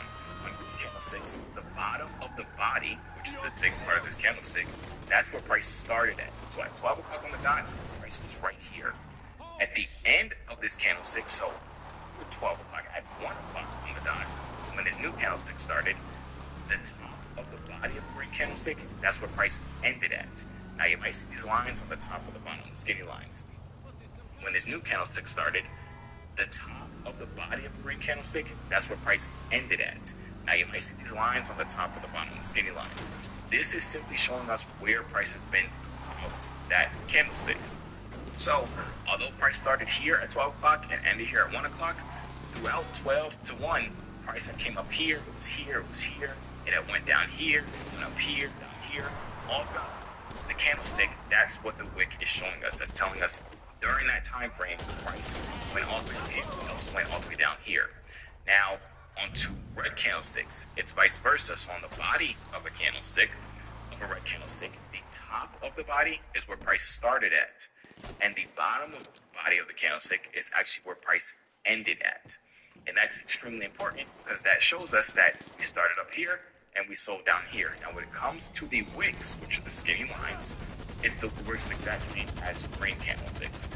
Wicks were on this candlestick, we wicked up here, price went up here, price also went down here, price went down here, price was right here as well. And this is showing us all throughout this 1 o'clock candlestick in this example, that's what price has done. And that's simple. And that's why you'll see a bunch of different candlesticks. When we go back on the charts, you'll see there'll be a bunch of different shapes and sizes. Some will have long wicks, small bodies, small wicks, big bodies. It varies because it's showing us the story of what price has done for a certain period of time. But that's really all you need to know to be able to understand what candlesticks are. Now, looking at the candlestick is just one piece of the puzzle when it comes to understanding charts and understanding trading to be able to predict what price is going to do. So we never just see price just go straight up, right? We never just see price go straight up or straight down. When it comes to charts, no matter what you're trading, you could be trading stocks, you could be trading crypto, you could be trading Forex, no matter what it is, price is always going to go up, down a little bit, up, down a little bit, up, down a little bit. Then it'll go down, up a little bit, down, up a little bit, down, up a little bit, down, up a little bit. Now, this is important to know because this will tie into the strategy that I use. It's a very, very simple strategy, but we need to understand this price movement first. And the reason why is because we have things called lower highs, lower lows, higher highs, and higher lows. Now, all that means is right here is a high point because we got to this area, we got to this point right here, and then we went down. Right here, we made another high point because we got all the way up here, and then we went down. And here we see we made a low point, the same way we made a low point right here. In this instance, this is called a high, this is called a low. This is called a higher, right? Because this high is actually higher than this high. So this is a higher than this high. Same thing vice versa with this low. We now have a higher low. So this low is higher than this low, right? And that's how we're going to tell that we're going to continue going up. So to continue this going on, we then have here, then we have a low. We have another right here, where you see we create a high that's lower than this high. So this high is actually lower than this one. So this high is now a lower high. Same thing with the low. We have a low point right here, and then we have another low point right here. This low point is higher than this low point, which means that this low point right here now creates a lower low. So it's very simple. We have highs, we have lows. Highs, lows. And we're looking at previous highs or previous lows to know if we're making higher highs or lower lows. And as I mentioned, it's extremely important that we understand that and know that simply for the fact that we always want to go where the market is going. We want to follow the trend. The trend meaning where market is trending to or where price is trending to, we want to also be going that same exact way. So when we're seeing higher highs and higher lows, like in this instance, we know we're going up, so we only want to look at buying that stock or that crypto, whatever it is that we're trading. Now, if we're making lower lows and lower highs, that's telling us that price is going down, and we want to continue to go in the direction that the market's already going, so we want to only look for sell opportunities or opportunities to hop in sells. So now that you understand higher highs, higher lows, and candlesticks, there's something very important that you do need to understand and add to your arsenal as well. There are things called support and resistance. Support and resistance. And simply all that means is usually price will go up, down, and range inside of a area, right? So we see price went up here, and went down here, went up here, went down here. Now we'll use these drawing boxes, or these boxes here, to mark off what we call resistance zones, and we'll mark off support zones. And these zones are extremely important because it's basically telling us that every time price comes in this general area, it's going to sell down. This area is considered a resistance. All of our top zones, this is the top zone, is considered resistance. All of our bottom zones are considered support. So we know that usually when price gets in this general area, that price ends up selling down. Price gets to this area again, price ends up selling down. That's a resistance zone. That's very important. Now, vice versa, when it comes to support zones, we have an area where we see that price has rejected off of multiple times. We see every time price comes in this area, we end up buying up. Every time price comes in this area, we end up buying up. Now, this will tell us, give us areas of interest that will tell us when we should hop into a trade or not hop into a trade, because we know that when price gets in these general areas, we already know what it's most likely going to do. On resistance zones, it's most likely going to sell down. On support zones, it's most likely going to bounce off of it to the upside.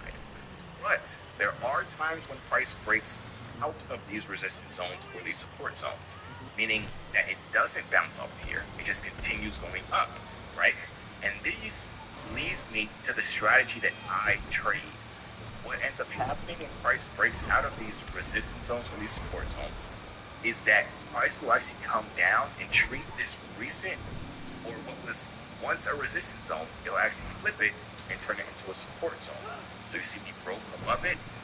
Most of the time, it'll come back down to retest. That's what we call it. It'll come back down to retest a previous resistance zone and actually treat it like support and end up buying off of it. Same thing when it comes to sells. So let's say we sold off here and broke a support zone. Most of the time, price will come back up and treat that previous support zone as a resistance zone and sell off of it. And this is how I trade. These are the setups that I personally look for in the strategy that I look for. We're going to hop into some real examples in a second here, but in all simplicity, this is literally all I look for. I'm looking for these support and resistance zones, and then I'm waiting for price to break out of those support or resistance zones, and then come back down to retest it. And right at this area, I'm buying, because I know that once price breaks out of these resistance zones, it's going to break above it, come back down to retest it, and I can buy off of this previous resistance zone that's now acting as a support zone. So let me now show you guys true examples that you can see on the chart. Let's first, before we do that, let's go over what this strategy is and what do we do, what are the steps for it. So the first step is to find a 1 hour or 4 hour support or resistance zones. We're going to go on the 1 hour time frame or the 4 hour time frame. And we're going to draw those lower lows, lower highs, higher lows. We're going to draw those out so we see it on our charts. Next is we're going to wait for the breakouts above / below that, because remember, we're waiting for our resistance zones to get broken above, then come back down to get retested to be treated as support, and then vice versa with support zones being treated as resistance zones when it's broken out of. So waiting for breaks above those areas. Then we're going to go down to the 1 minute time frame. That's what we actually enter on. We don't enter our trades on the 1 hour time frame. We enter on the 1 minute time frame, which allows us to get in our trades early, allowing us to make even more money. And then when we're on the 1 minute time frame, I'm going to show you all this on the real charts. We're on the 1 minute time frame. We're waiting for a change of direction. So in this instance, right, let's say we have a resistance zone right here. Price has been respecting it, then it breaks above it. It comes back down into our previous resistance zone. We want to make sure that it's actually going to bounce off here, because sometimes it can sell through. Sometimes it won't bounce off here, and we would lose the trade. So we want to see price actually reject off here. Remember, I showed you guys that price never just goes straight up or straight down. So while price is coming down to retest our previous resistance zone, it's making these lower lows, lower highs, lower lows, lower highs, lower lows, lower highs. We want, as soon as price gets into our zone, we want that to switch and price to start making higher highs and higher lows. That's what we want. As soon as we see price starting to make those higher highs and higher lows, we're entering into the trade. And that's what I mean by wait for change of direction. So wait for change of direction from price creating lower lows and lower highs to then switching and creating higher highs and higher lows, and then vice versa with sells. Offer. It shot straight up. That shit said 300 grand. I said, That's a resistance zone. So we were making higher highs and higher lows. We want price to tap into it and start making lower lows, lower highs. And that's when we'd enter, that messed up. That's when we'd enter into the trade. So that's what we're waiting for. And then we're going to enter the trade and we're going to put our stop loss. Stop loss is simply mitigating our risk. It's basically saying, okay, if price gets down here, get me out of the trade. I'll just take my losses, because if it gets down here, I was wrong about the trade. Stop losses are very, very important. But we always put our stop loss below the recent swing low or recent swing high, the recent lower low or recent higher high, depending if you entered buys or sells. And then we're always going to make our take profit, which is an automatic trade that will get us out of the trade at a certain amount in profit. We're going to target a recent high point, right? And that's simply the trade. Now let's break down a real life example of this trade that I actually took. So we are on the hourly time frame. I'm gonna walk you guys through it step by step. We're on the hourly time frame. We see we have a resistance zone here because we got to this area and price sold down. So we mark this off as a resistance area. Next, we need price to break above it. As you see, we have price breaking above it right here. So once we have that, we're then going to go down to the 1 minute time frame and wait for price to actually test that area. Now keep in mind, I only trade this strategy, and I just noticed this is the 6 o'clock candlestick. I only trade this strategy between the hours of 8 a.m. Central Standard Time until 11 a.m. Central Standard Time. I don't trade outside that range because most of the time the trades end up losing, so I stay in that range. So this is the 7 o'clock candlestick. The 8 o'clock candlestick will be coming next. So I'll go into the 1 minute time frame. We're now above our previous resistance zone. Now I'm simply waiting for price to come back down and look for that change of direction to buy off of it. So we'll go to the 1 minute time frame, and we're simply going to wait for price to come back down into this area. So price is coming down. As you see, we're making a high here. We end up making a low here. We made a high, lower right here. Then we continue to consolidate in this area. Consolidate basically just means that we're staying in a range. As you see, we're staying in a range right here. And then we continue going down. Now let's see, fast forward and see what ends up happening. So you see we then created another lower high right here. So we had a lower here, and we had a lower high right here. Now let's see what price ends up doing. We ended up not creating a new high. So this, we wouldn't have entered this trade just yet because we didn't have price break above our next lower high. We now look at if price breaks above this high point right here, we actually look to enter it. But that's if price breaks above this high, we know we're making higher highs. Because this was the first high, this is the second high, this is the third high. So if we break above this third high, we should enter into the trade because that means the market is shifting. We already had price tap into our zone, so now we're waiting for an entry. We actually made another lower right here. Let's see what happens. So we're still going down. We haven't broken any of our recent highs.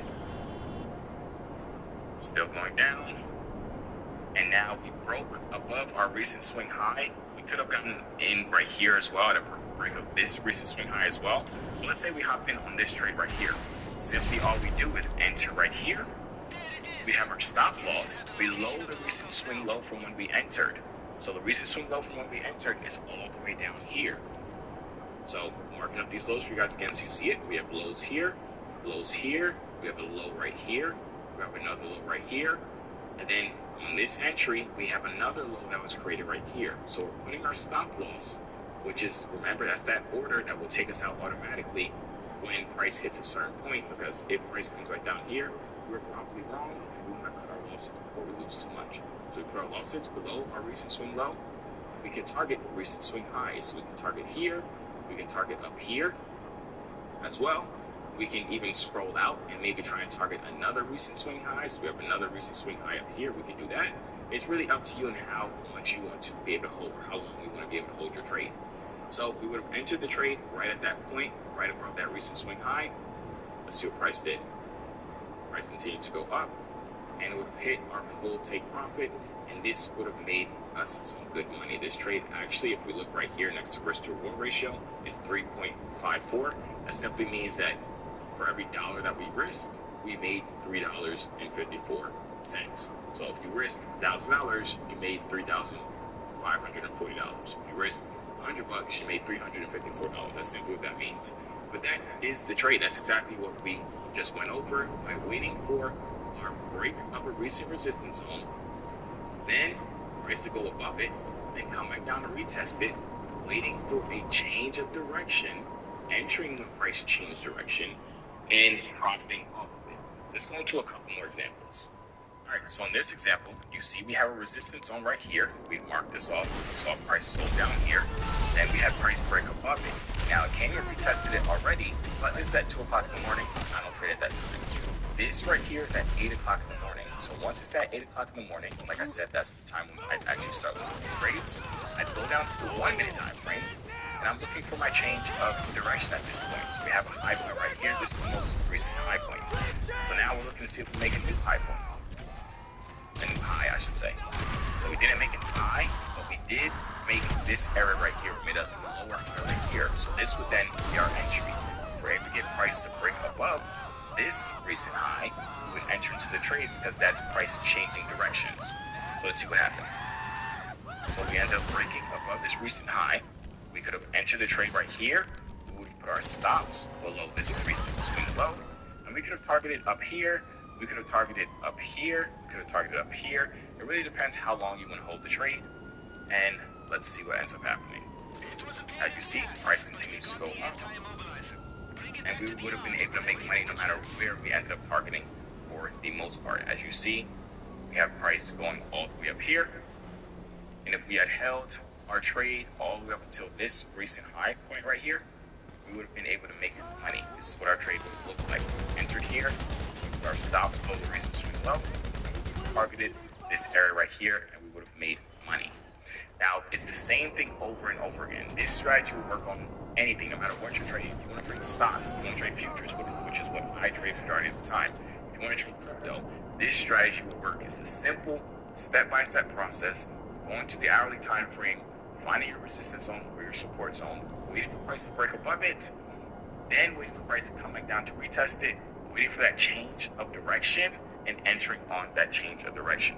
That simple strategy has printed me millions of dollars with day trading, and has helped other students of mine been able to become consistently profitable. Okay, so now that you have one of my proven strategies, let me show you how you can actually use it to make $10,000 to $50,000 a month using just a few $100s, and I'm not exaggerating at all. So there are these things called prop firms. If you've never heard of them, think of prop firms like trading partners. You basically pay a small fee, let's say $500, and you prove to that prop firm that you can trade, and in turn, they give you access to large amounts of capital, $25,000, $50,000, even more than $100,000. And then you'll trade that capital using your skills, using your strategy, and as you make money, you keep a big chunk of the profits, usually around 80 to 90%. And then if you lose money, you actually are not losing any of your own money, and you don't owe the prop firm anything because you're trading with their money.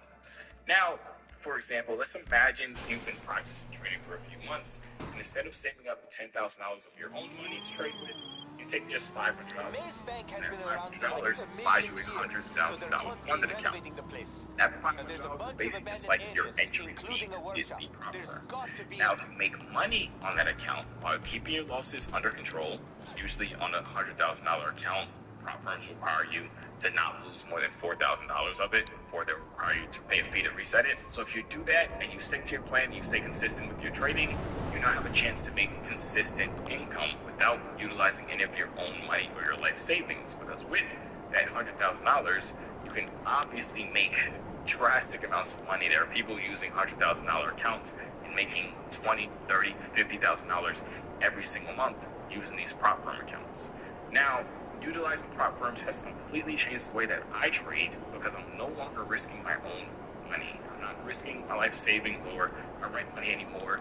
With prop firms, I'm literally using other people's money to scale up my trading. It also very much limits my personal downside because I know out of pocket, I only paid $500 for this $100,000 account. I didn't put $100,000 of my own money in here. I'm simply using a very, very small amount of money to leverage and use a bigger account to make a large amount of money. And this isn't something that's completely made up. Prop firms are 100% legit. You can see right here on the screen that I literally made $18,000 in one prop firm in just 1 week. And that's $18,000 that's deposited straight into my bank account. It's actual real money. $18,000 in 1 week is pretty good if you ask me. Now, I'm going to be honest with you guys. There's obviously a downside to prop firms. There's another aspect of it. And that downside of that other aspect is that most prop firms make you jump through hoops by making you basically prove to them that you can trade by passing these challenges. They'll make you pass these trading challenges by meeting time limits. You have to pass these crazy rules and jump through a bunch of different hoops. And they honestly just make it almost impossible to get actual funding. Because remember, you're paying that $500 to take that challenge to then get that $100,000 once you prove to them that you actually can trade. And then when you pass, they give you rules so tight that it's almost impossible that once you get funded, once you pass their challenge and prove that you can trade, once you get funded, it's almost impossible to keep the account long enough to actually get payouts from it and actually make money from it. I hated that, and I personally tried dozens of different prop firms, and no matter the name, they all had the same tricks and gimmicks. I felt like they were built to make money off of traders by making them pay those fees and not actually helping them. So I decided to build my own firm and do things differently. My prop firm, the Edge Funder, actually gives you instant funding, which means we have no challenge phases where you have to prove to us that you can actually trade. There's no jumping through unrealistic hoops to get funded. There's no hidden fees. And we actually equip you with the information to help you succeed as a trader, because this is the prop firm created by a trader for traders. Basically, you buy your account and you can start making profits and start withdrawing your profits after just 7 days. It's that simple. I can honestly give you a real example here how funded accounts can drastically help you. Let's say you have a $100,000 account, and using the strategy that we just went over, and my stats have shown that with this strategy, you will have a 60% win rate with a 2.5 risk to reward average trade, which, if you guys remember what we just went over, risk to reward simply means if you risk $500 and you have a 2-to-1 risk to reward ratio, you're going to make $1,000. You're basically making 2 times whatever you risked. But in this instance, with my strategy, on average, you're making 2.5 times the amount of money that you risk. So let's say you're using this strategy with a $100,000 funded account that you bought for $500.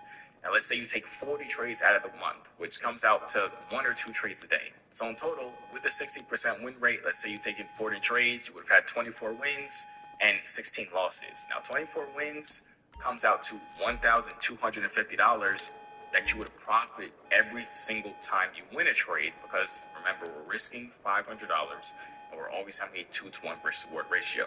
So you'd have 24 wins, and you would have profited $1,250 with those wins. So in total, you would have made $30,000. But we did lose. We lost 16 times, and every time we lose, remember, we're risking $500 per trade. So every time we lose, we're actually losing $500. So 500 times 16 comes out to $8,000. So then we subtract our winning trades by our losing trades, and our total profit comes out to $22,000. Now, I mentioned to you guys that with prop firms, you get to keep a high percentage of it. So let's say you keep 90%, and that's your cut, your split. You take home $19,800 from that one funded account that you paid $500 for. That's it. And honestly, this is how you scale. And this is what most traders never get the chance to do, because a lot of traders don't even know that this world of prop firms exists. Now, because you've clicked on this video and you've actually made it this far into the video, I can tell you're actually serious about trading. So what I'm going to do for you guys, I'm going to give you guys a 20% off discount code. You can use code START20, and you can use that at my prop firm, the Edge Funder, and you can get yourself a funded account. No matter if it's a 25K account, 50K account, 100K account, we even have $150,000 accounts. So use that code START20 and you'll get 20% off. I'll leave the link for the Edge Funder inside the description down below so you can get yourself some funding. Now you understand what trading is. You have my insanely easy yet profitable strategy. You now understand how you can trade with little money out of your pocket. Now you need to understand the do-nots of trading, the things that will hold you back. And what I see over the years of me teaching tens of thousands of people how to trade, the same pitfalls that I see people have. And one of the main pitfalls is that they try and do too much. You'll see this video, you'll see the strategy, you'll see it works, but then you'll have one losing day and you'll end up looking for a whole new strategy. Or you'll end up having one losing day and you just won't feel like quitting, or you just get too emotional. And being too emotional when it comes to trading is going to make sure that you're never profitable and you never make money. So a couple tips that I want to give you guys, and you guys need to focus on, is to stick with one strategy. Don't go strategy to strategy. I don't care if you have a losing day. I don't care if you have a losing week. Stick with the strategy. The next thing is to trade one thing. Don't try and trade every crypto. Don't try and trade every stock, every futures pair. Stick to one ticker. Ticker simply means like a stock or crypto. Stick to one thing and only trade that. That way you don't get confused. The next thing is to make sure that you're journaling and writing down all of your trades. Keep track of every trade that you take. That way you know what you should do and what you shouldn't do. You'll start seeing patterns in your winning trades and your losing trades, and that'll help you become a better trader overall. Like I told you guys before, I trade from 8 a.m. to 11 a.m. You need to stay focused and actually treat this as if it's a business and not some side hobby. That's what separates consistently profitable traders like myself. People who consistently lose money in the markets. I'll get there as soon as I can. Okay, I got stuff to do. What day trading is, how it works, how the market really moves. You also learn my #1 strategy that I use every day to generate over $1 million a year. You also learn how you can use that same exact strategy, partnered up with one firm to generate $10,000, $20,000, $30,000 a month with just $500. Now, if you're serious about taking this to the next level, personally, I choose my inner circle. My inner circle is where I work hands-on with my traders. Inside, I give all of my strategies. Every single strategy trade, you get step-by-step details on how to actually use that strategy. Because sometimes different personalities work with different strategies. You need to be aware of which one works best for yourself. In my inner circle, you get access to every strategy that I use. You can also get live trade breakdowns with me, so you can actually see how I trade live in real time to even follow the same exact trades that I take every single day. You also get access to a private Discord community full of my other extremely profitable day trading coaches. It also has like-minded traders in there. You get to be in a community of people who are making it and winning it inside day trading. Now, I'll be the first to tell you, when it comes to trading, it's 80% psychology. It's 80% mental. It's a mental game. It's not reading charts. It's being able to master your mental. And that's why in my inner circle, you also get access to our dedicated trading psychologists who will make sure that you are staying mentally in control. Being part of my inner circle, you will also get trade review feedback, which basically means if you take a trade, you can send the trade to me or my other coaches inside of my inner circle. You get personalized help to help you become a better trader. My inner circle is literally built to take traders from zero to consistently profitable, whether you've never taken a trade at all or you're trying to scale how much money you're currently making with trading. So, if you're done guessing, if you're done losing money, and you're ready to build this like a true consistent business, click the link down below and apply to join my inner circle. Let's make this year the year you become the trader you always wanted to be. I'll see you inside. Everyone wants so many businesses that really make a lot of money. It's amazing how many businesses do $100,000 a year revenue. It's amazing how many businesses do $1 million a year. Even fewer, 10 million, fewer than that, 15, 20, $100 million. And in this video, I'm going to tell you exactly why S-Corps are starting to become the new LLCs. If you're someone who is trying to figure out which entity structure for your business is the best, then this is one of the videos that you're going to want to look in and save. I'm going to explain to you why LLCs are dead and why you need to consider S corporations. Let's dive in.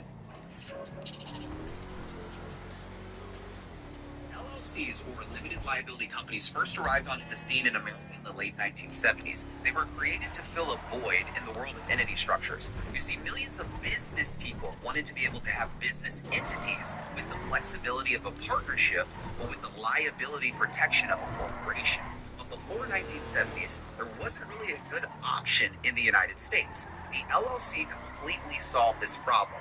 You see, once LLCs were created, they grew rapidly in popularity across the United States. The first state that offered them was Wyoming in 1977. But by 1996, all 50 states allowed business owners to form and operate LLCs. Now in 2024, there are over 20 million LLCs in America. Here are some of the pros and cons with LLCs. The creation of the modern LLC was a major step forward in business in the United States. It allowed entrepreneurs to feel more comfortable forming small companies, knowing that they wouldn't be personally held liable for all of the business debts and liabilities. But most importantly, LLCs also have benefits through taxation, which means that LLC owners are not taxed twice, both at the corporate level and at the personal level. The profits pass through the corporation directly to the LLC owners, who are also known as members. And thus, LLC owners are only taxed on the personal level. So, you're avoiding double taxation while having liability protection, which is an incredible benefit and advantage if you're starting a new business. LLCs also have other benefits such as easy setup, low cost of fees and maintenance. They have very simple reporting requirements inside of the tax returns. However, despite having all of these advantages, there's one major issue with LLCs that's causing so many people to turn to S corporations instead. And this issue, ladies and gentlemen, it's called self-employment tax. LLCs have self-employment tax, and most LLC owners pay self-employment taxes without knowing. Self-employment taxes are taxes that self-employed people have to pay to cover the costs of Social Security and Medicare. The self-employment tax rate, in case you didn't know, is 15.3%. So on an annual income of $100,000, that's $15,300 you have to pay. Self-employment taxes are included in income taxes for self-employed people. They are separate from standalone federal taxes that you pay to Uncle Sam. What is currently happening in America is that a lot of people start LLCs because they want to have access to the benefits I discussed earlier, avoiding double taxation, having liability protection, and much more. But then when it comes to filing their tax returns and when they start making more and more money, they start paying more and more self-employment taxes. And this starts to add up and it becomes a burden, especially on a new business owner. You see, many entrepreneurs who are previously employees actually get taken by surprise by this tax. This is because employees don't have to pay self-employment tax at 15.3%. For employees, the Social Security and Medicare tax burden is split between them and their employer. So as a result, a lot of new LLC owners get hit badly by this new self-employment tax in their first couple of years owning LLCs. Now, you might be asking, why would it make more sense to be an S corp then?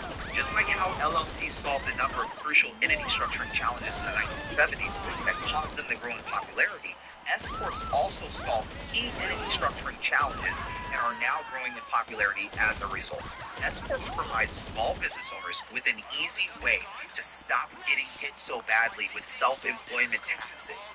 With an S corporation, you divide the money that you are paying yourself into two different categories. The very first category is called distributions. Very similar to what you would do when you have an LLC, just transferring money to yourself. But then the second category is called payroll, and that's when you give yourself a salary. When you do this, you only have to pay Social Security and Medicare taxes, aka FICA taxes, on the salary portion. The great thing about doing this is that you will only have to pay FICA taxes on the money that you pay yourself as a salary, and guess who gets to control the salary? You do.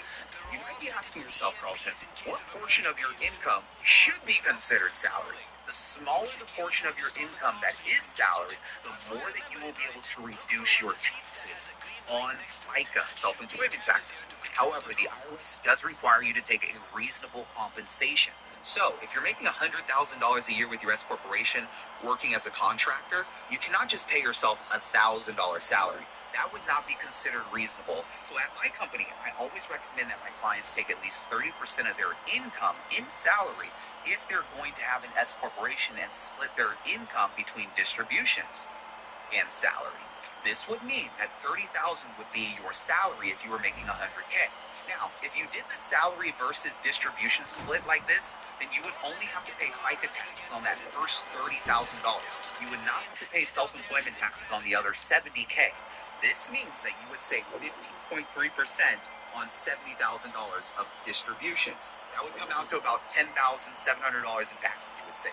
So as you can see, the self-employment tax savings can be quite substantial for people who switch to S corps from LLCs. And this is the main reason why S corporations are rising in popularity and starting to compete with more and more LLCs. There are now over 5 million S corporations in America, and that number is going to grow. So, should you make the switch? If you have never heard of S Corps before, or if you're just now realizing how much you could potentially save in self-employment taxes by making the switch over to an S corporation, the next thing you're probably wondering is, when do people actually make that switch? Well, a general rule of thumb that I have for my clients is that if you're making at least, I repeat, at least $50,000 in profit by the end of the year, and if you know you're going to do more than that by the end of the year, then yes, the benefits outweigh the cost to filing tax returns as an S Corp as opposed to an LLC. So, it is better for you to focus on increasing your revenue if you have not to a point yet where you have 50K in profit, because you're not starting to get crushed by self-employment taxes just yet. So it almost makes more sense to pay into self-employment taxes until you've made 50,000. Will S Corps eventually replace LLCs? This is the conversation I'm having all the time with my CPAs. When LLCs first came out, very few people thought that they would ever become more popular than partnerships or corporations. However, they did, because they solved any structuring challenges for business people. And this is why they've grown in popularity. But the truth about the modern business world is that extremely high self-employment taxes have become the norm. In fact, this very issue is what causes a lot of people to pick up the phone and call my company Tax Out. S Corps have proven to be a very reliable solution to high self-employment tax problems, and they are helping many people save tens of thousands of dollars on taxes every single year. And that's why we help our clients make the switch. So, it is hypothetically possible that S Corps could replace LLCs one day, but we're not sure just yet. Part of the reason why is because a lot of people simply don't know that you can swap out your LLC for an S Corp and save a bunch in self-employment taxes. That is why I'm making this video. Here are some things that I want you to know about making the switch over to an S corporation. If you are thinking that this might be possible for you with the amount of revenue that you're making this year, there are a number of key rules that you need to be aware of that the IRS has put in place. For example, S Corps can only have 100 shareholders. If you are a U.S. citizen or a U.S. resident, you can have an S Corp. If you're not, you cannot. Also, shareholders of the S Corps cannot be other corporations, partnerships, or other certain types of estates. Additionally, S Corps can only have one class of stock, and all outstanding shares must have equal rights to distribution and liquidation proceeds. But different voting rights are allowed for S corporations. Another thing is, S corporations must be incorporated domestically here in the United States. So if you're thinking about setting one up offshore, you cannot. You see, the bottom line with LLCs and S Corps is that LLCs are now really only ideal for businesses that are just getting started or for real estate. So if you're a business that's just getting started and you haven't made a lot of profit, LLC is the way to go. Or if you're owning an investment property, LLC is the way to go. But if you're an LLC owner, you're finding success, then you need to make the switch over to an S corporation. You can do so by filling out Form 2553 with the IRS. But just remember, the IRS is only going to accept your S corp if you can comply with all of the rules. If you want to learn more about S corporations, not only should you subscribe to this channel, but go ahead and visit the link below. A couple months ago, I interviewed one of the biggest business owners out in Los Angeles. Excuse me, sir. Quick question for you, man. Is this your Ferrari? And what do you do for living out in Los Angeles to be able to afford a Ferrari? I own a consulting firm. So you're a business owner? Yeah. How long have you been an entrepreneur for? 6 years. And over these 6 years, what's been the most amount of money that you've ever made in a single year? Just over about $7.1 million last year. $7 million? Yeah. You're sitting in a Ferrari right now. This is a lot of people's dream car. Yeah. Tell me the story of how you bought this thing. I'll be honest with you, I had already offsetted all my taxes for the year, and I just wanted a Christmas gift. So I just went and bought myself a Ferrari cash. When you don't pay taxes, a lot of these types of purchases start to become a little bit different. So you don't pay taxes? Oh, no, I don't pay any taxes. That video got over 60 million views across social media. And like you said, I don't pay any taxes. Oh no, I don't pay any taxes. You heard him? Oh, I know. Oh no, I don't know. Oh no, I don't pay no tax. I don't know that. We keep a lot of money. These all my shit. Fuck you. At the end of every year. So let's go to the project. He has to save you guys. He's got the G-Wagon out front, the Lamborghini truck. We gotta win this game. Come on, you guys.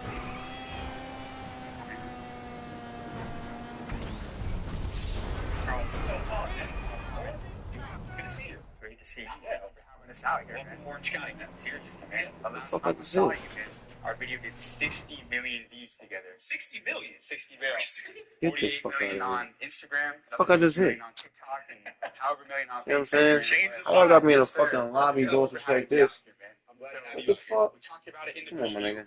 I don't even know if they was even in my hobbies now. I don't even know what the fuck. 7.1 last year, I just blew my 2023. 2024, we just crossed 11.5 million. And how much money did you pay in taxes for those that don't know? Last year, I paid $0 in federal taxes, $26,000 in state taxes, and this year in 2024, I'm on pace to pay less than $92,000 in total taxes. Now, how the hell is this possible, man? Because that's insane. You're touching 8 figures, high 7 figures in a single year, and you're not paying anything in taxes. That's ridiculous. Yeah. How am I doing this? Okay, so First of all, is that legal? everything I'm doing is legal. Everything I'm doing So is if the IRS wanted to come after you, I welcome them. IRS, you know who Carlton Dennis is. I have one of the largest YouTube channels for tax strategy.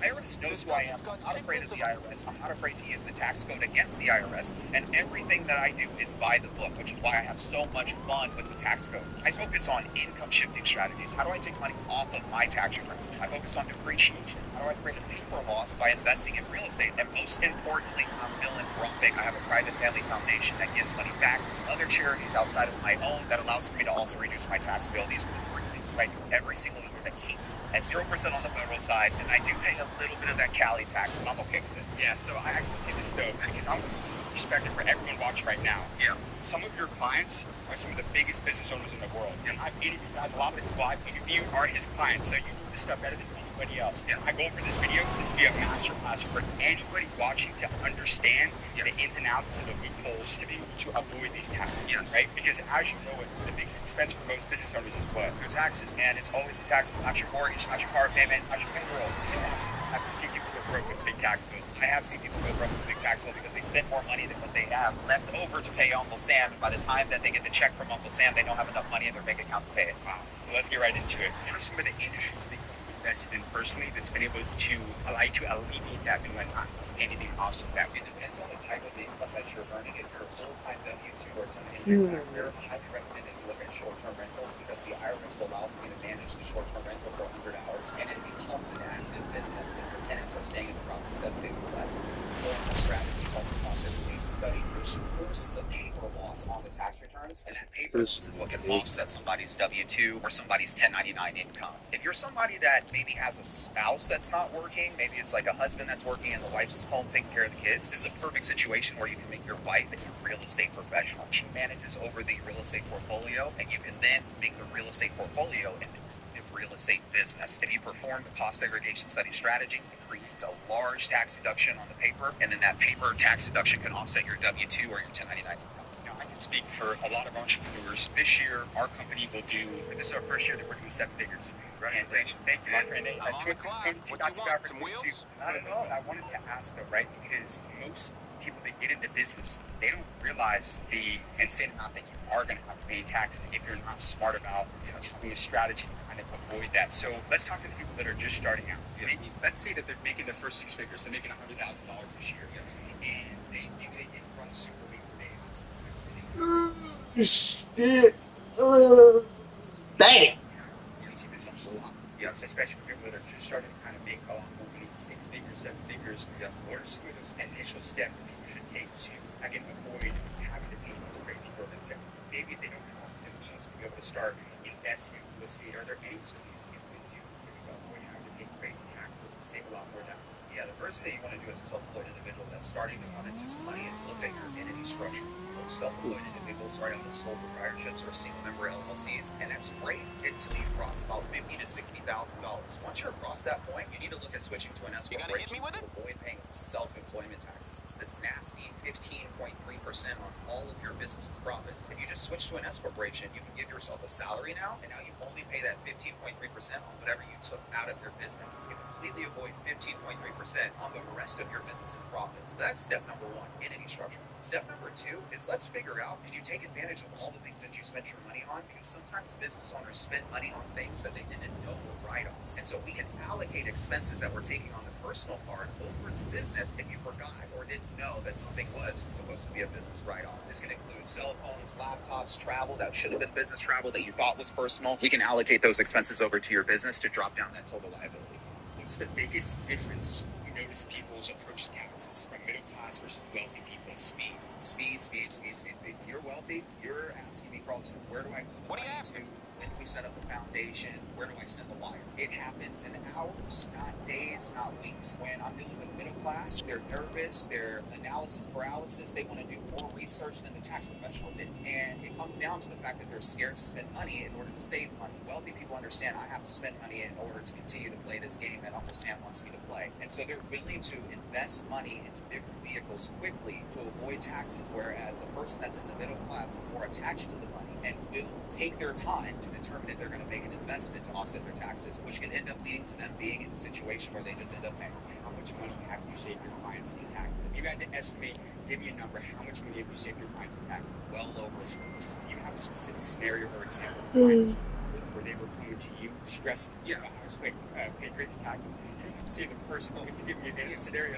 We had a scenario of a woman who came into the office. This was previous to the pandemic, where we used to meet with people face to face, and she had an IRS audit where she had taken a vehicle on her tax returns. She had already visited 7 other CPA firms. They said that they didn't want to work with her. When she came in, I looked at her tax returns and I saw the notice. They were disallowing a vehicle on her tax returns in the amount of $1 million. I asked her what the vehicle was. She told me it was a yacht. I said, why would we purchase a yacht for business? She said, I am a real estate agent. I speak on TV, $1 million listings, and I like to show my athletes and entertainers what it would look like to purchase a house from the views of the ocean. I log all of the time that I go on and off of the boat. I have a captain that knows every single person that's come on and off the boat, and I've documented everything. By taking her captain's log booklet, some of the photos that she had, as well as the expenses from her P&L, we went into the audit and leveraging code section 162A, which states that a business owner can take a business deduction, and the business deduction is ordinary, necessary, and reasonable to the business owner in the pursuit of income. We should be able to take the write-off. We won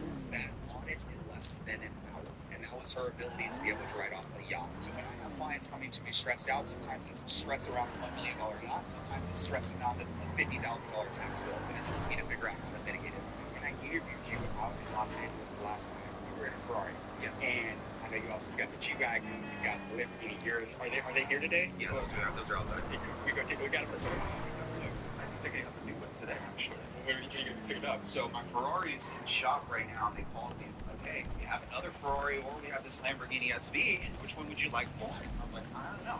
I didn't have a Lamborghini, but I'll come down and test drive the SV. And I went down and test drove the Lamborghini SV, and I think we might be picking the Lamborghini up. Yeah. Now, what's crazy is most people look at cars like this as the depreciating assets.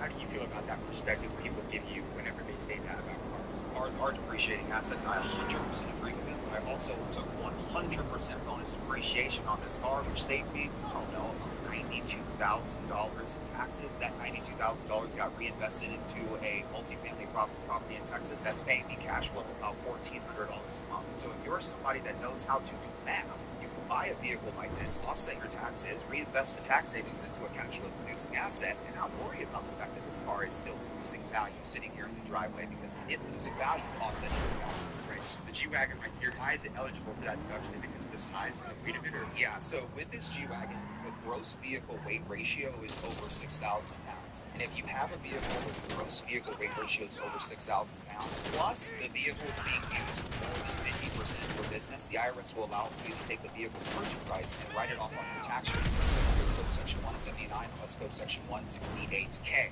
So I utilized this strategy in 2022 on this vehicle right before bonus depreciation went to 80% in 2023. We're here in 2024. Bonus depreciation is at 60%. Donald Trump just got elected president. He's expected to get inaugurated here in the next couple of weeks. There's a possibility that bonus depreciation could get at 50%. As a tax professional, I'm waiting to hear about that.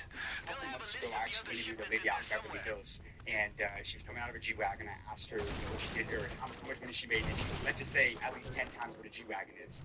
And the reason why I'm asking this is, and I want to talk about business here for a second. What does it take? This is a lot of people's dream car, and you've got a lot of them. But let's just take the G-Wagon, for example, 100, 200,000, sometimes more than even that for this car. A lot of people dream to afford a car like this.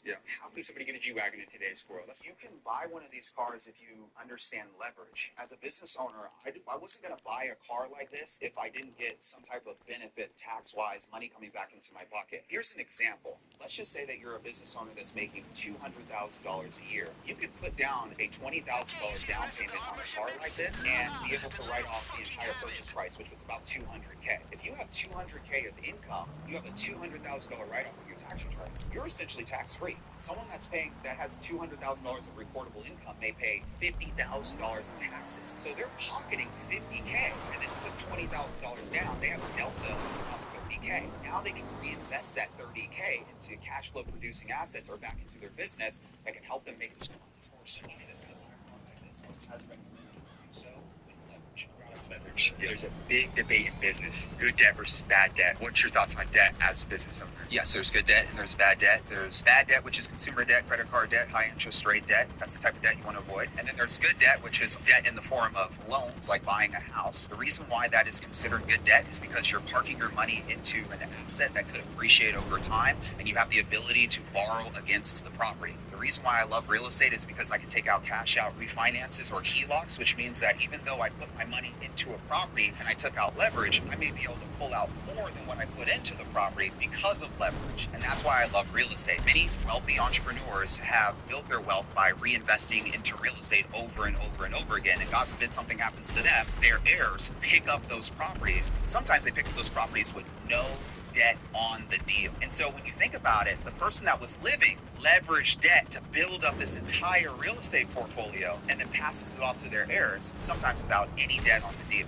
So some of the wealthiest families got wealthy because of debt, and I'm always going to leverage debt to build my nest egg. Yeah, and the client owns several $100,000 worth of real estate, and he actually said that you can tell how wealthy someone is based on the amount of access to debt that they have. Yes. Which debt for that, which is fascinating. That's crazy. Yeah, the more debt I take on, the more I'm actually able to increase my buying power, because if I'm able to keep more of my hard-earned money in my pocket and not overextend myself while I'm leveraging debt, I can continue to increase my buying power, because I'll be able to continue to take on more and more debt, but go into bigger and bigger investments because of it. What's the best way to get access to that capital, that credit line through today's world that you've seen has been efficient for yourself or other people as well? The best way to get access to credit is to use credit and to start establishing the right type of relationships with bankers. I know that for me, it was getting into the banks and actually having a relationship with a banker, and then having a certain amount of deposits, you earn a private banker. Once you have a private banking relationship, you can pull a lot of strings. You get access to private equity deals. You don't have to go into the bank if you don't want to pull out money.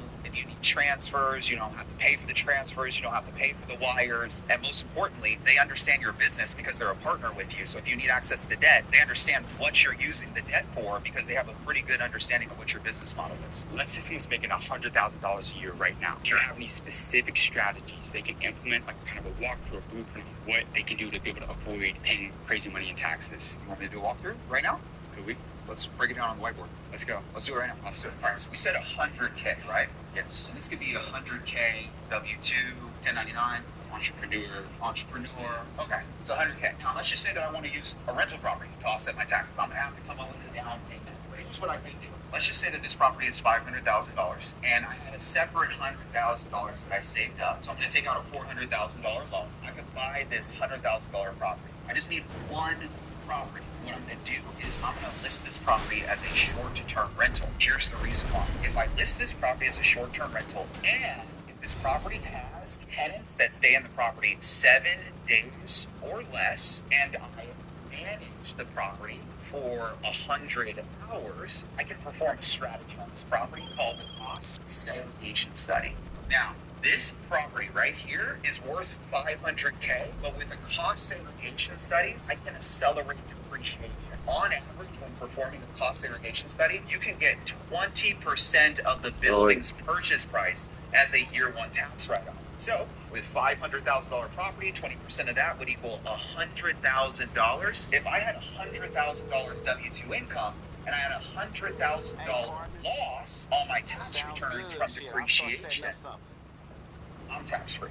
And this is how somebody can take a $500,000 property, convert it to a short-term rental, manage it, create a paper loss, and offset 100% of their W-2 or 1099 income. And this is just with an example of someone making $100K. Imagine if there's somebody that's making $1 million, and we took this property to $1 million or to $2 million.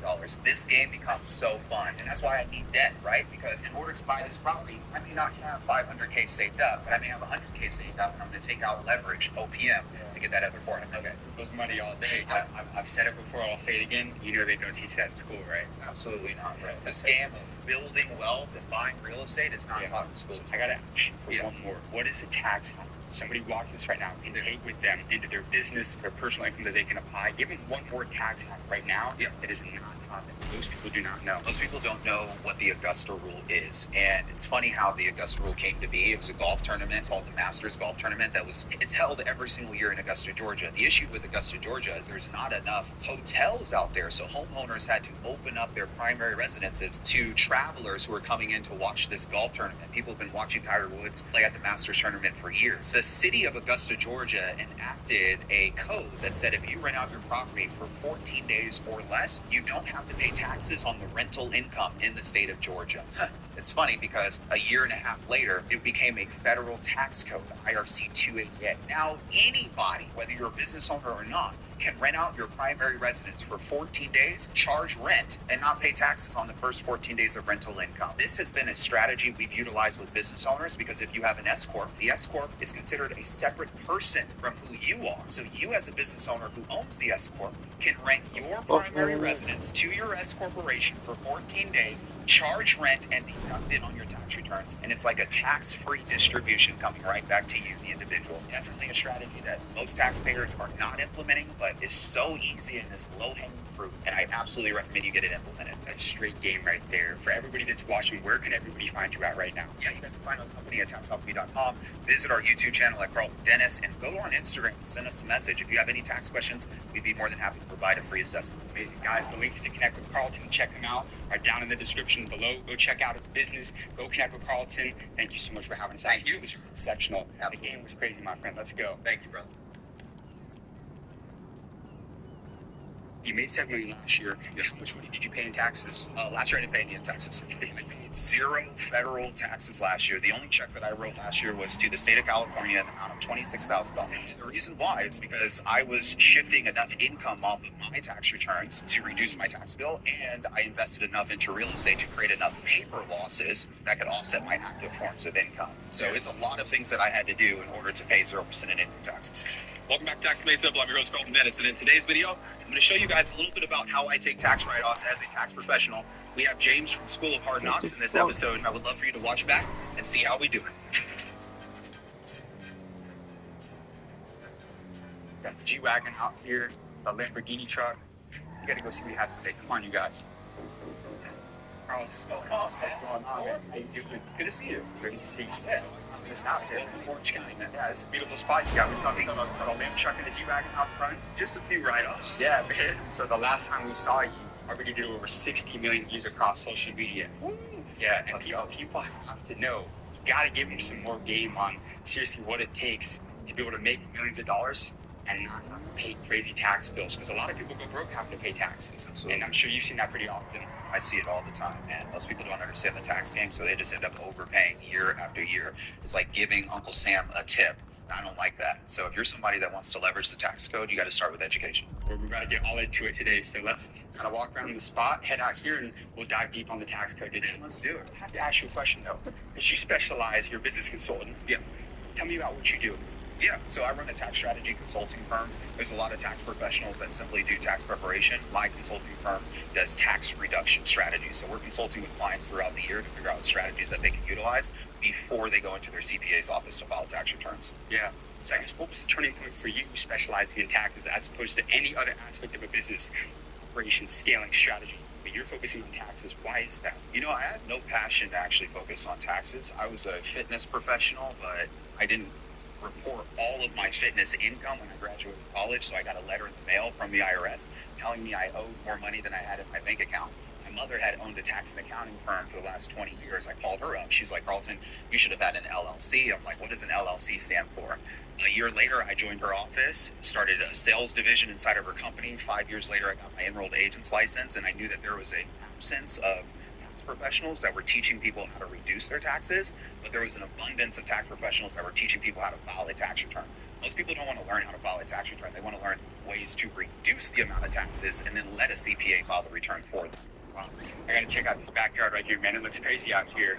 So real quick, because we're in Los Angeles right now.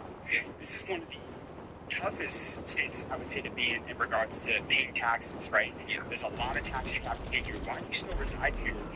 All that you know about the tax code and everything like that. Why?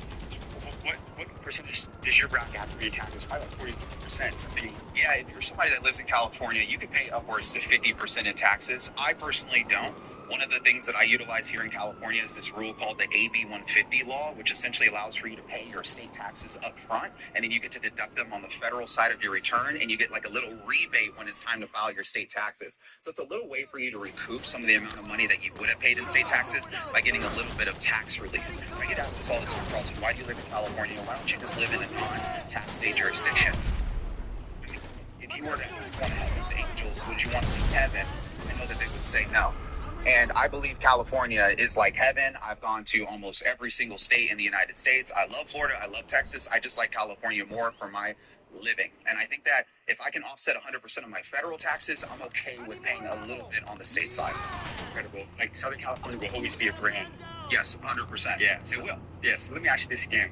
We talked about in the last video. How much money did you make this year? So last year we did a little bit over $7 million. This year we'll do a little bit over $11 million. $11 million this year? $11 million this year. What did you implement? How are you going from $7 to an $11 million company? Is it just more marketing? What is it that's taking you from $7 to $11 million, touching the 8-figure mark? Yeah, so last year we doubled down on sales. This year we doubled down on marketing. And I can confidently say marketing is more important than sales, because if you don't market your services, you have nobody to sell to. This was the first year that we decided to incorporate ads and paid marketing, and we saw a benefit from it. A lot of people are extremely good at what they do, but no one knows what they do. Yep, that's exactly right. So let me ask you this again, right? You made $7 million last year. How much money did you pay in taxes? Last year I didn't pay any in taxes. You gotta break that down. No, I paid zero federal taxes last year. The only check that I wrote last year was to the state of California in the amount of $26,000. And the reason why is because I was shifting enough income off of my tax returns to reduce my tax bill, and I invested enough into real estate to create enough paper losses that could offset my active forms of income. So it's a lot of things that I had to do in order to pay 0% in income taxes. And you not paying any taxes, or that you paid the $26,000, are there no legal issues involved with that, or how are you kind of avoiding those issues? Because some people would say, oh, you know, they're like, hey, on our video we're commenting that IRS is going to be after you, but you mitigate all that risk because you're doing it the right and the legal way. Can you break that down, what that process looks like? What do you have to have to pay for that more than that in taxes? It's not patriotic to pay taxes. It's more patriotic to not pay taxes and then figure out ways to continue to not pay taxes, because the government created a tax book that is a legal playbook on how to avoid taxes. All that I do is I go into that playbook and I figure out what are all the strategies that coexist with Carlton Dennis, the person, and are these strategies that I can execute in a 365-day period.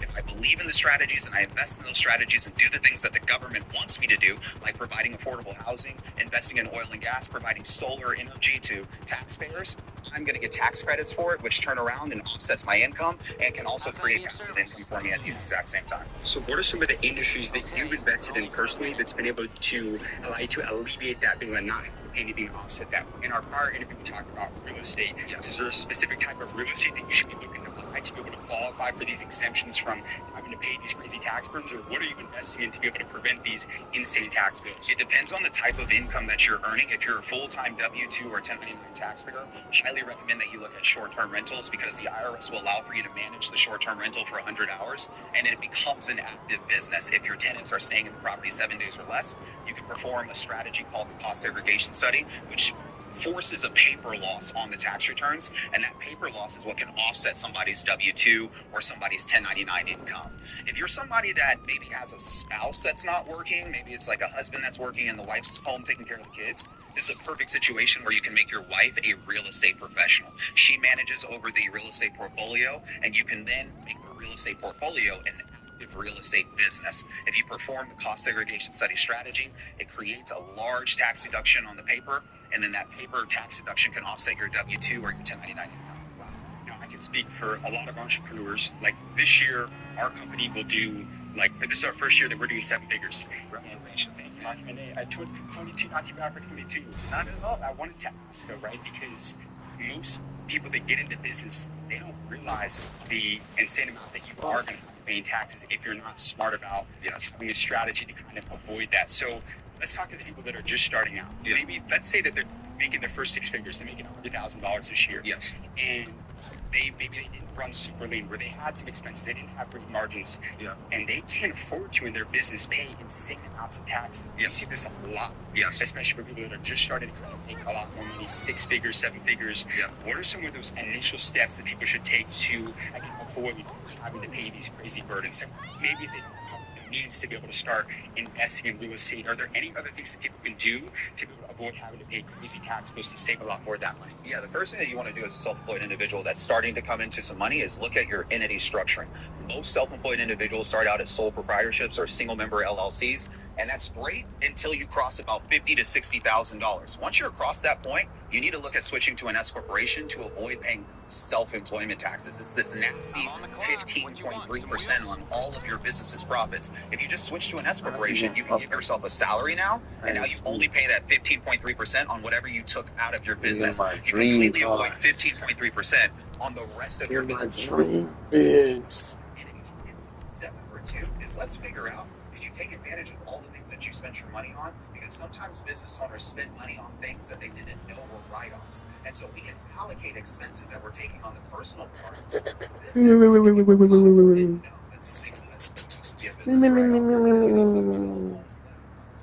should have been business travel that you thought was personal. We can allocate those expenses over to your business to drop down that total liability.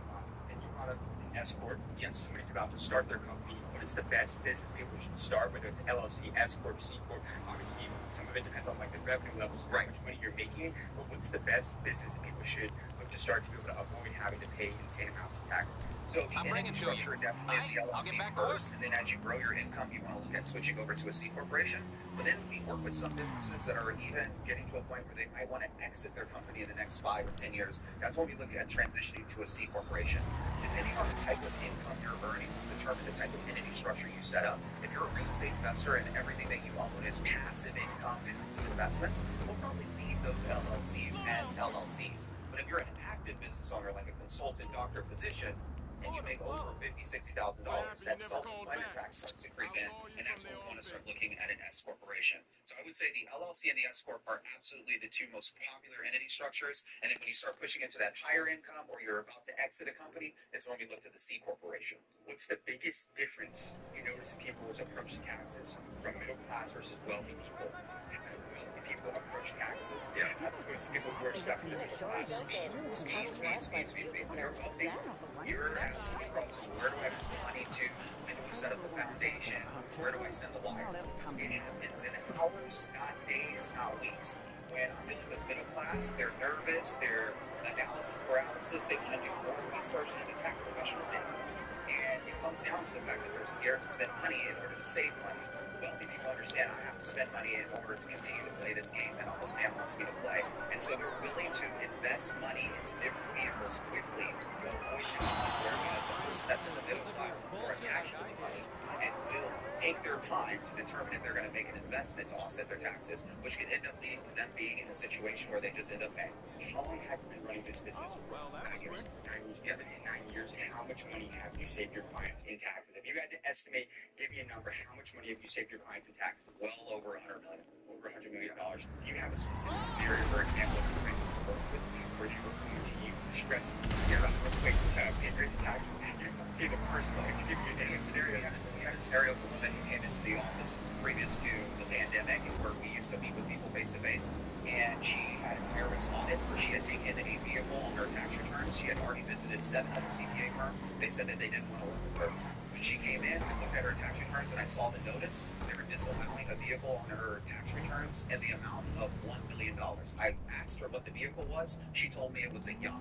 I said, why would we purchase a yacht for business? She said, I am a real estate agent. I speak on TV, $1 million listings, and I like to show my athletes and entertainers what it would look like to purchase a house from the views of the ocean. I log all of the time that I go on and off of the boat. I have a captain that knows every single person that's come on and off the boat, and I've documented everything. By taking her captain split some of the photos that she had, as well as the expenses from her P&L. We went into the audit and leveraging code section 162, which states that a business deduction. The business deduction is ordinary, necessary, and reasonable to the business owner in the pursuit of income. We should be able to take the write-off. We won that audit in less than an hour, and that was her ability to be able to. I mean, to be stressed out. Stress around a $1 million loan. Sometimes it's stress about a $50 loan tax. That's a $50 loan. When I interviewed you out in Los Angeles the last time, you were in a Ferrari. Yeah. And I know you also got the G-Wagon, you got the Lamborghini yours. Are they here today? Yeah, those are outside. Can we go take a look at them? Let's go. Oh, we have a look. Let's do it right now. Might be picking up a new one today, actually. What are you going to pick up? So my Ferrari's in the shop right now. We have another Ferrari. We have this Lamborghini SV. Which one would you like more? I was like, I don't know. I'd have a Lamborghini, but I'll come down and test drive the SV. And I went down and test drove the Lamborghini SV. Yeah. What's crazy is most people look at cars like this as they call like the depreciating assets. How do you feel about that perspective? People give you different decisions about cars. Cars are depreciating assets. I 100% agree with you, but I also took 100% bonus depreciation on this car, which saved me, I don't know, about $92,000. So taxes, that $92,000 basically to pay multi-million property taxes. That's paying me cash flow of about $1,400 a month. So if you're somebody that needs to buy a vehicle like this, offset your taxes, reinvest the tax savings into a cash flow producing asset, this car is still losing value sitting here in the driveway because it loses value offsetting your taxes. The G-Wagon right here is why is it eligible for deduction for the size? Why is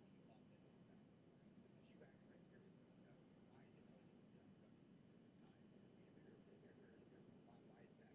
I have heard that before, where depending on the type of car that you have, is that what it has to be deducted? Yeah, so with this G-Wagon, the gross vehicle weight ratio is over 6,000 pounds. If you have a vehicle where the gross vehicle weight ratio is over 6,000 pounds, plus the vehicle is being used more than 50% for business, the IRS will allow you to take the vehicle's purchase price and write it off on your tax return under Code Section 179 plus Code Section 168K. So I utilized this strategy in 2022 on this vehicle right before bonus depreciation went to 80% in 2023. We're here in 2024. Bonus depreciation is at 60%. Donald Trump just got elected president. There's a possibility that bonus depreciation could go back to 100%. As a tax professional, I'm waiting to hear about that. A couple weeks ago, actually, we were big out in Beverly Hills, and she was coming out of her G-Wagon and asked her what she needed to account for. She gave me, let's just say, at least 10 times what a G-Wagon is. And the reason why I'm asking this, and I want to talk about business here for a second. What does it take? This is a lot of people's dream car, and you've got a lot of them.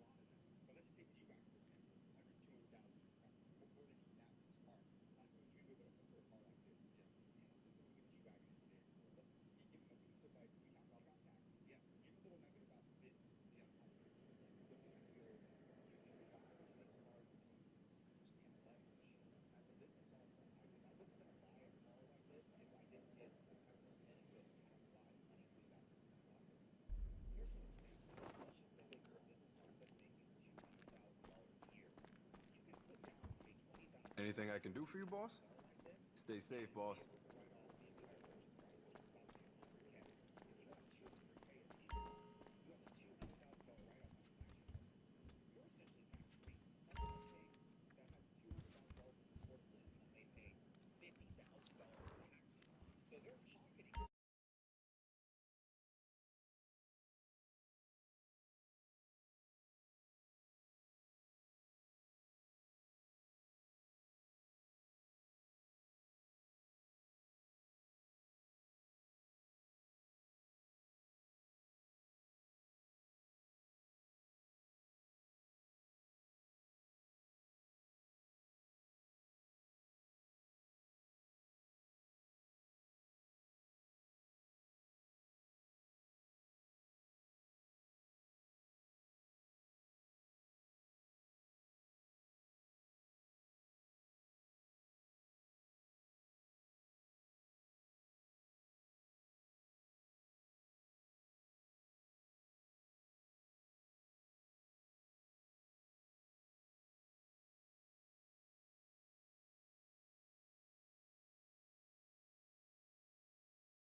kicked out? Why y'all kicked me out?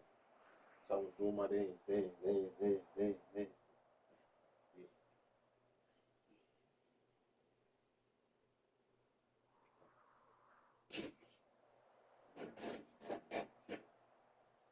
What's going on, brother? Happy birthday, brother. How you feeling? Fuck me, good, bro. Yeah, but that's crazy. You said fuck me. Good, bro. This guy. That's good, bro. Good, bro. That's all. Man, that shit. Ain't that much special, man? I like the water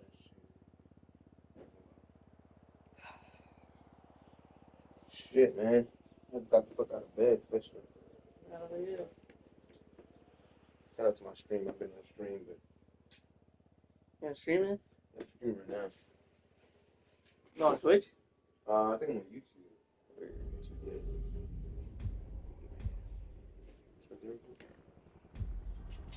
Oh shit, my child.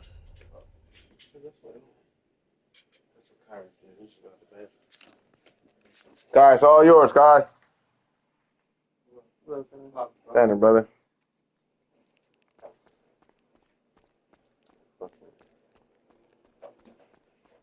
Yeah, I need to shit for my birthday. Nah, I thought you went to your parents. I was. We just cupcake and stuff, but that's it. Oh, okay. I had to do shit for my birthday. Yeah, me neither. Damn. Shit, ain't nothing I'm gonna do for my birthday neither. I'm gonna just go to work and come home. But we're getting to that age, we need to do something different. Like, That's on Monday too. Yeah. Yours is on Monday too. Yeah, exactly. Whatever day yours is, mine's on. Exactly. On. Basically, yeah. You know what? Yeah, I didn't even think about it. And that's some shit. What was I looking for? I was looking for this level. Yo, Stephen Pop might be getting his crib near my place. Uh-huh. Check it out. The video.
asbestos, but I have plenty of friends with extra chemicals laying around.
Looking good, boss. I'll be here. Hey, what's up, partner? Later.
Everything okay?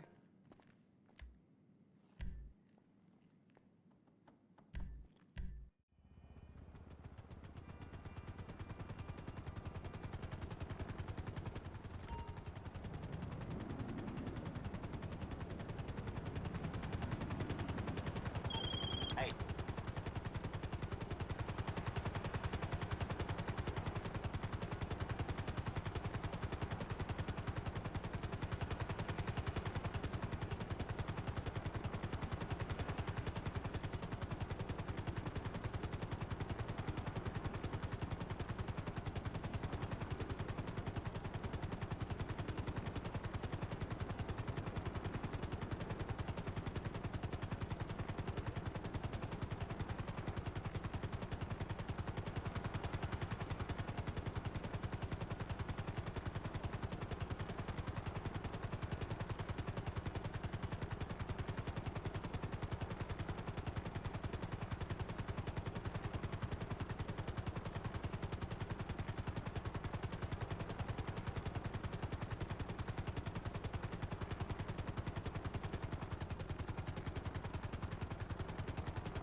together because security is a private matter. What can I do for you? A helicopter will be with you shortly.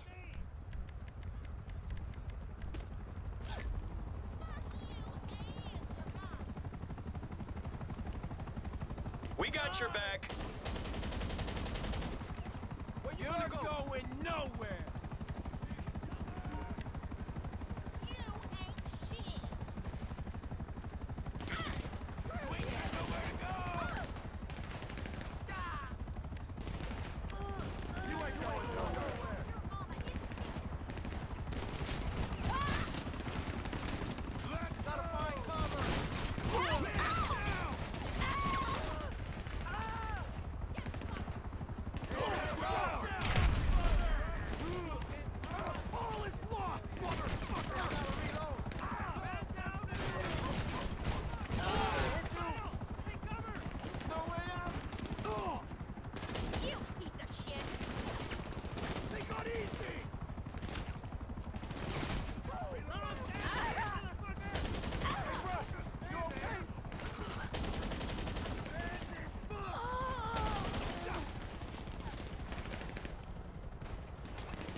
No way out now! More ammo!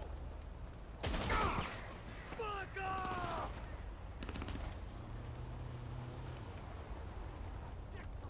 Ah! Go! Shit! No! That's right! It's the lost!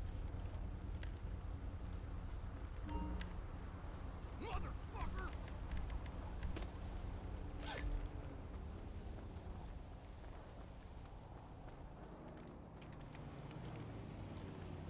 Fucking time!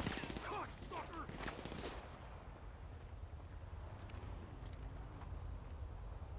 Let's do this! Knock it down! Asshole!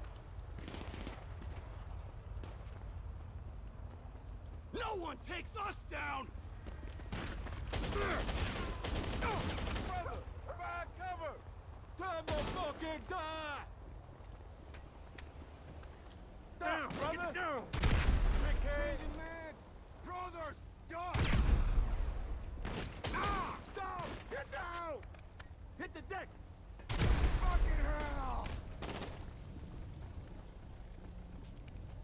Fuck you!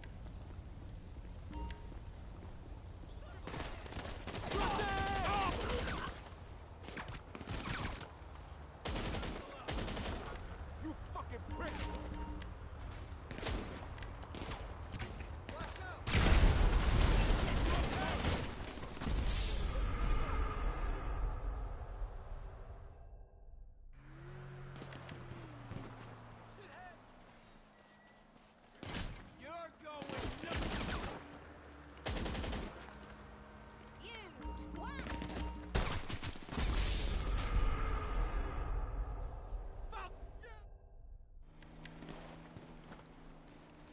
Move back, yo! You're getting popped! Get down!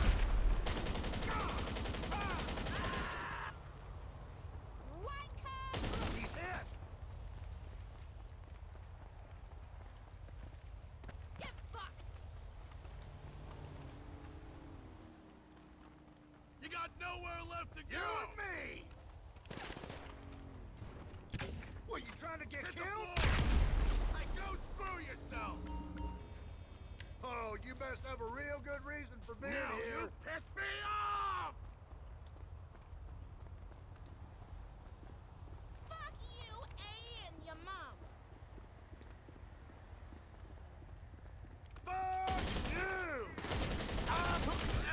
bleeder!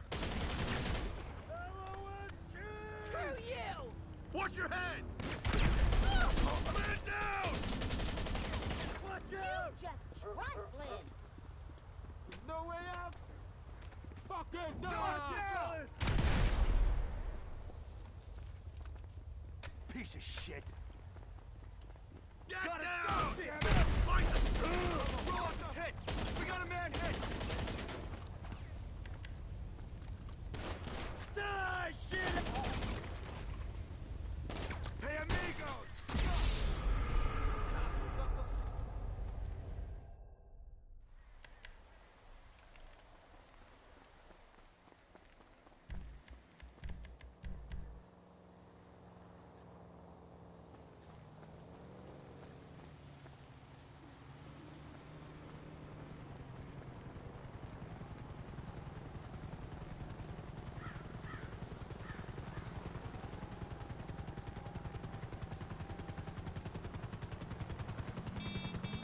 Coming in for landing. Give me some space.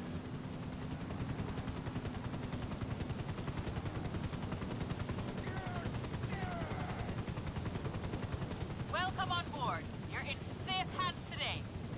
Help yourself to a glass of something. Just give me the location and I'll take care of the rest.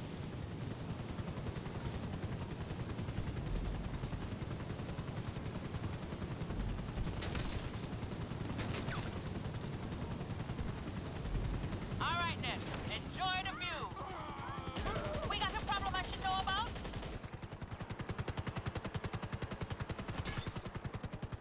I'd fly for the LSPD, but I don't like cops. No, I don't.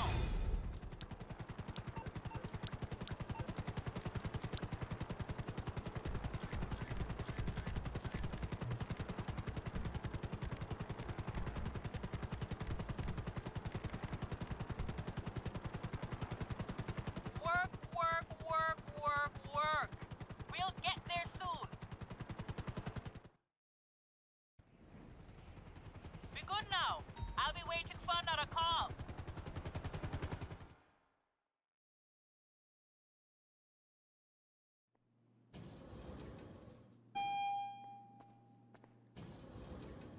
Anything you need, boss. Oh, hi. What can I do for you? I'll take care of the food. You take care of the company. How do you choose between your children? How can I help you? Just let me know what you need. You got a nice fleet, boss.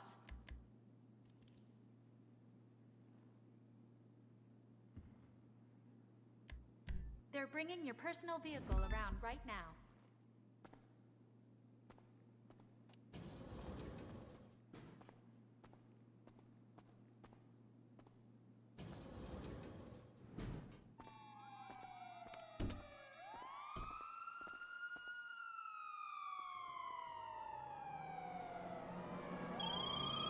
Hey, Jefe.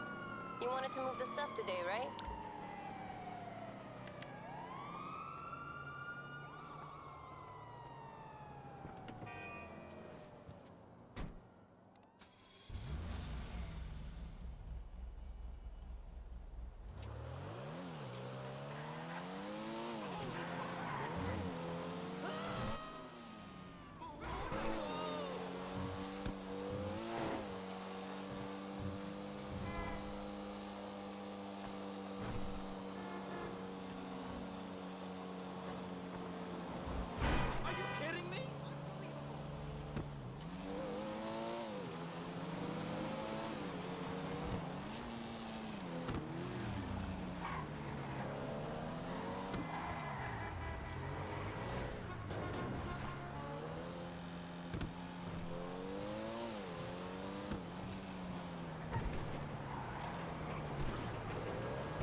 this show called...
Crazy bitch. No pussy's worth that kind of drama. Adios. Listen, bitch. Stay away from my canton and my mom. Hello? Hello?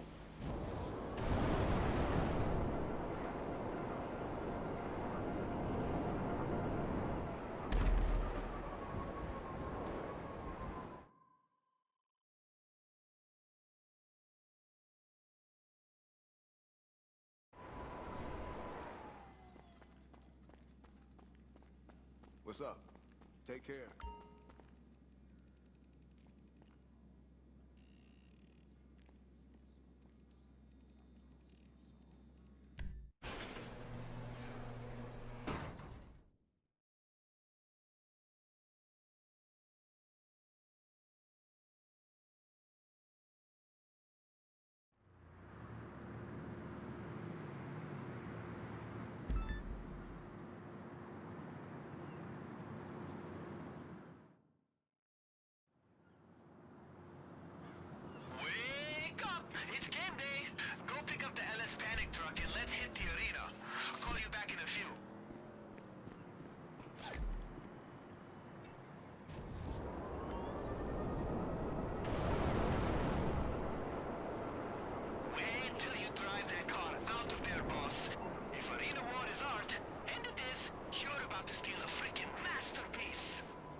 ¿Qué pasa? Just up there.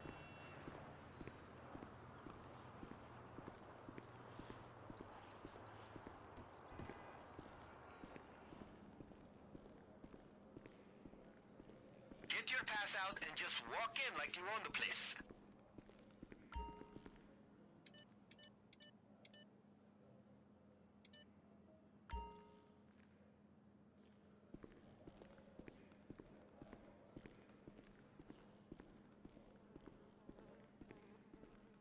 Hi.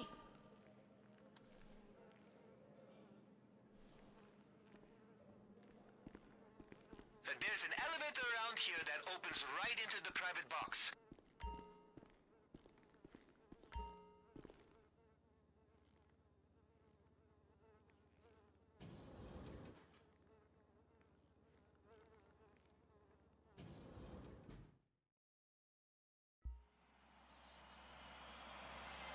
Okay, you in the box? Stay on your toes because the Duggins are going to be pissed. Entirely useless to the world.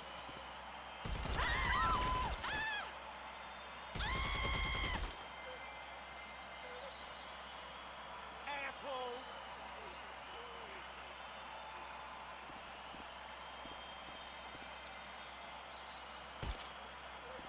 Cock knocker!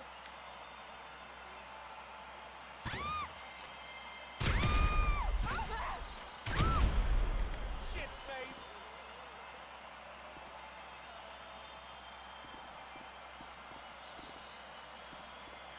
Asshole!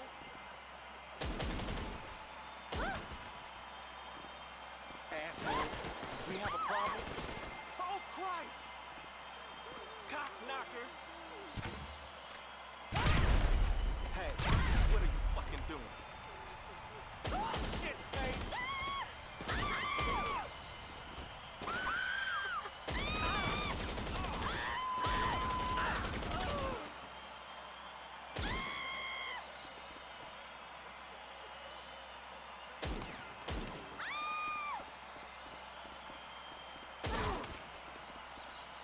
Are all the Duggins gone? Nice! So I think they installed telescopes in all the private boxes. Use that to look for the car on the track.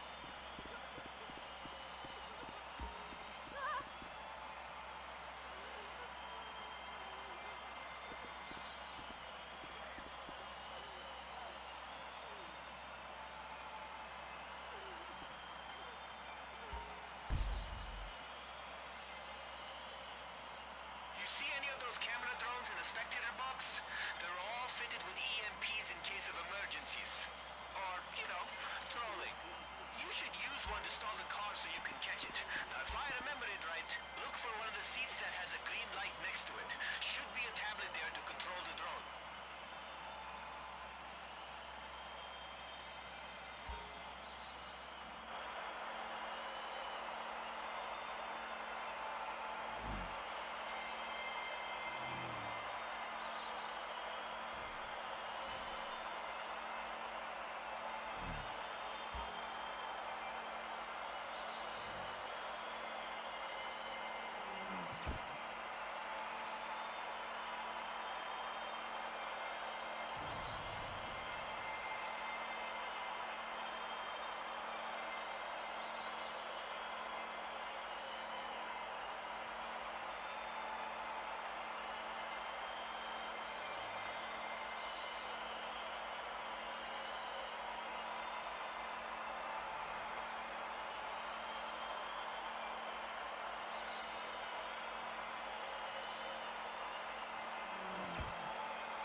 laters.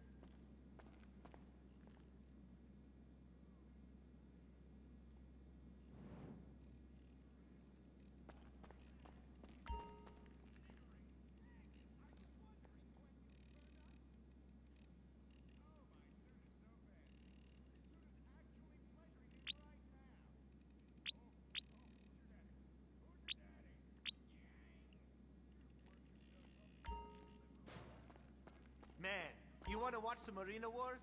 Cause not gonna lie, I'm craving that shit now.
Brendan Darcy, your captain.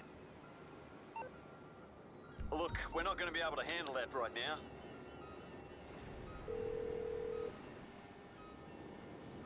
I'm by my machine. It's on its way to you right now.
what you need against a crowd.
Typical. Fucking moron. Jeez.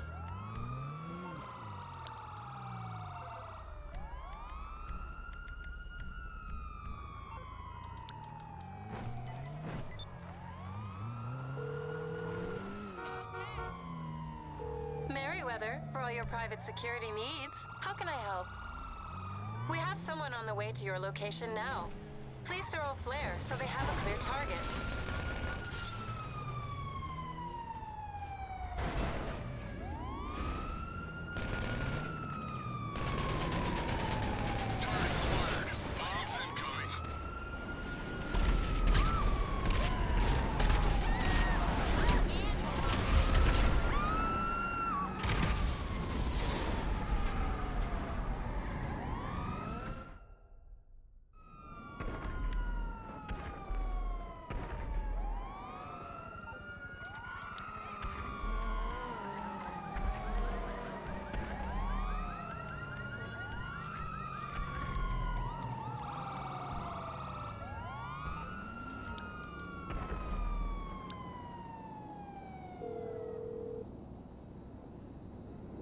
I'm on the clock. What you want? Some wheels?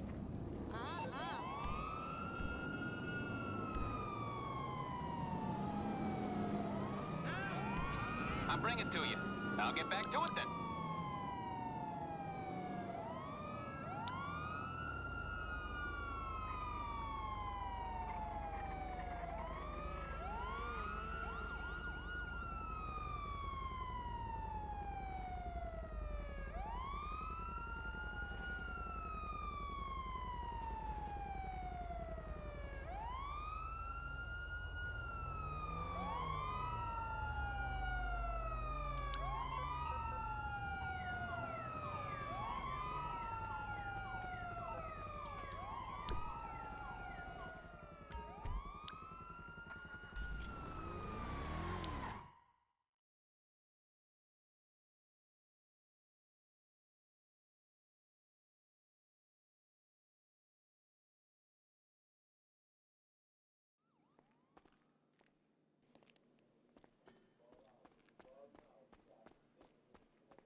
Couple of cars I got. You know what I mean? These big ass trucks. These two, man. And we got the big dog. What the fuck is it? I'm gonna get this.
Open YouTube, search Free Crawler and GTA Bulletproof.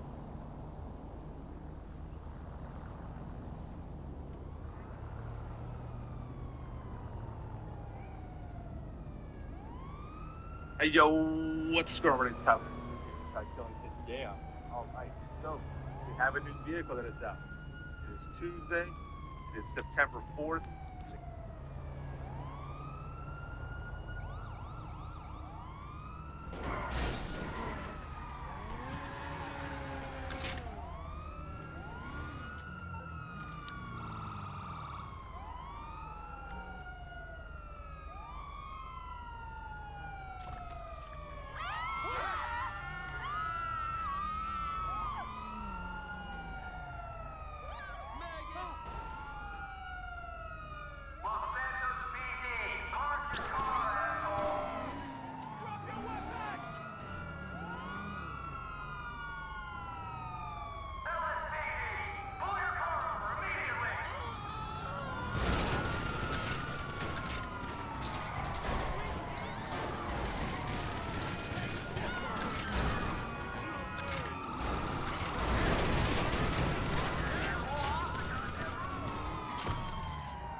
So, you really want to make this sale, right?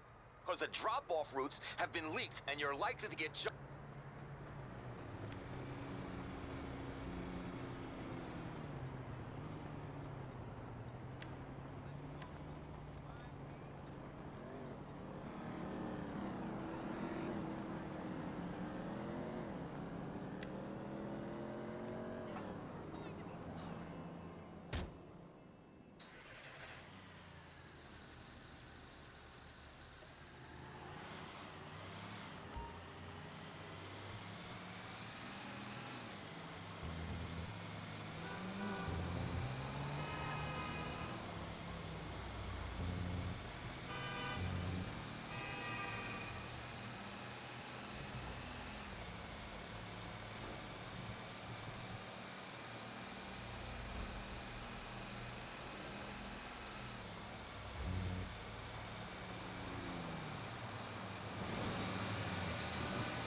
and the sale is made. You get the...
get back as soon as I can. You're sick.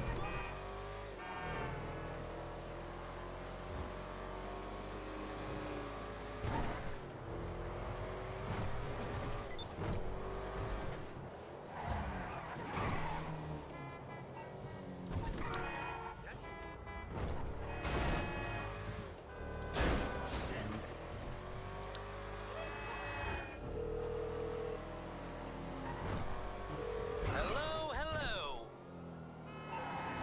All right, it'll cost us, but I have plenty of friends with extra chemicals laying around.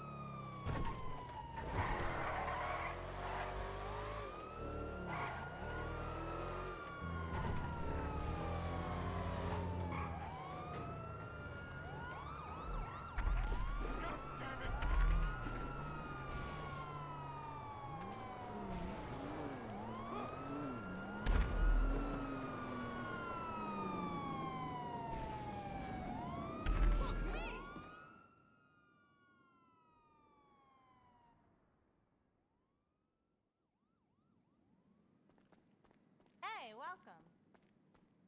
What's up?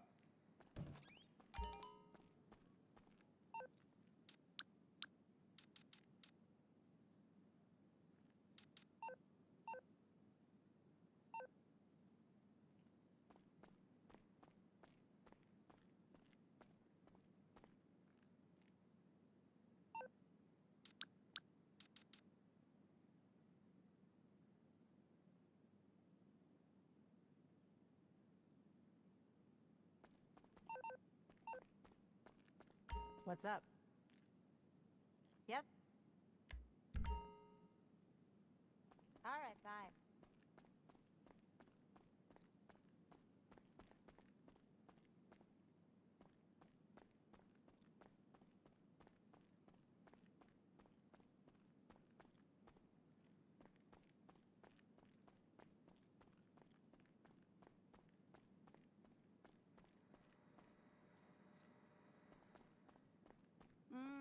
So long.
Let me know if I can get you something.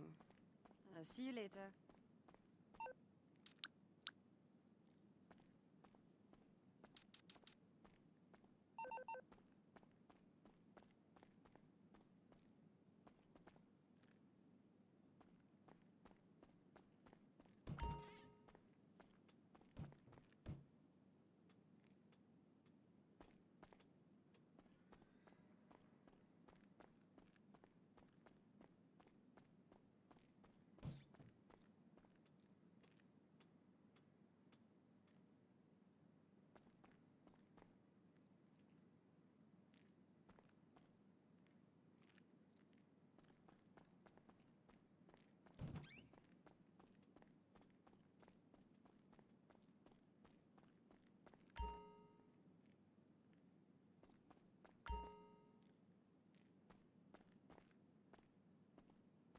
Oh, hey.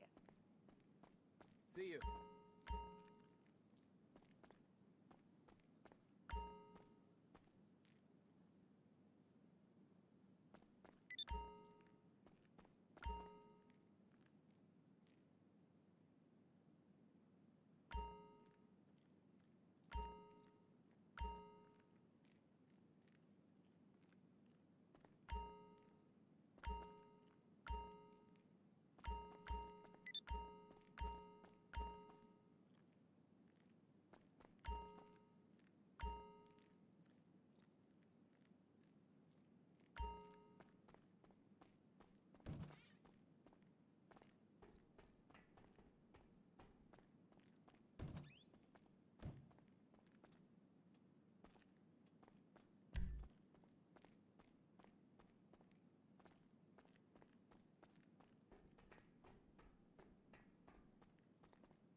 Here you go.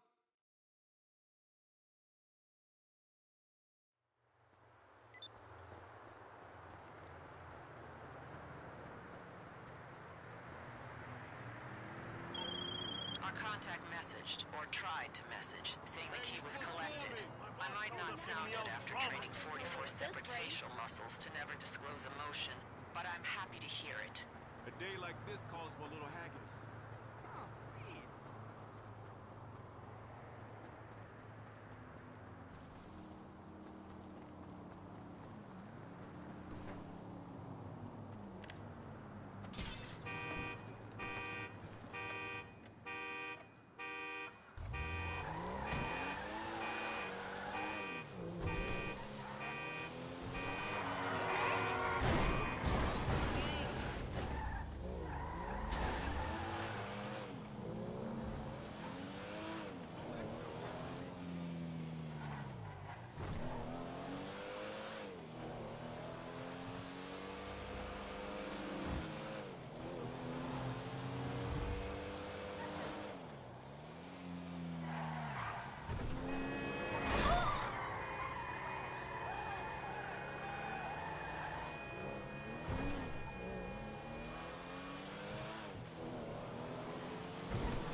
Never trust the IAA, or the FIB, or the PD. Never trust anyone with a badge.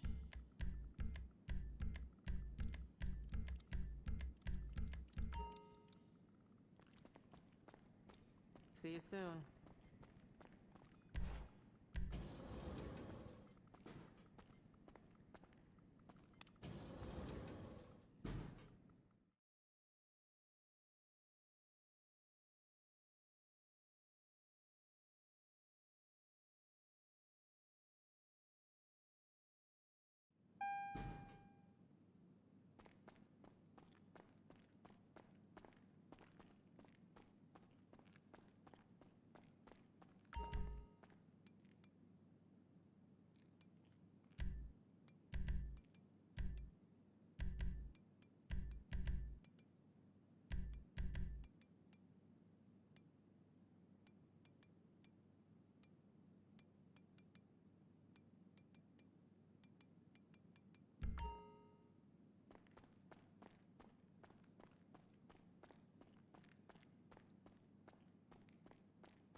How you feeling? Functional?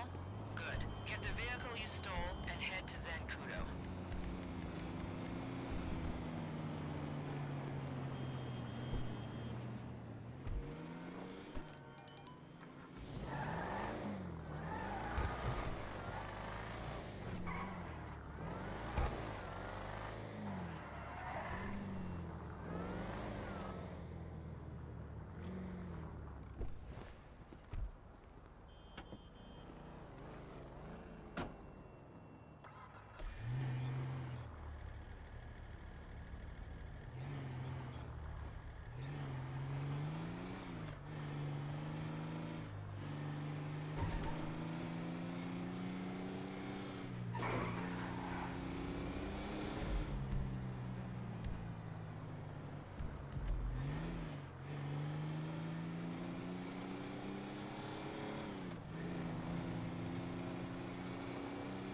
problem? What was your country's Navy training like? Training?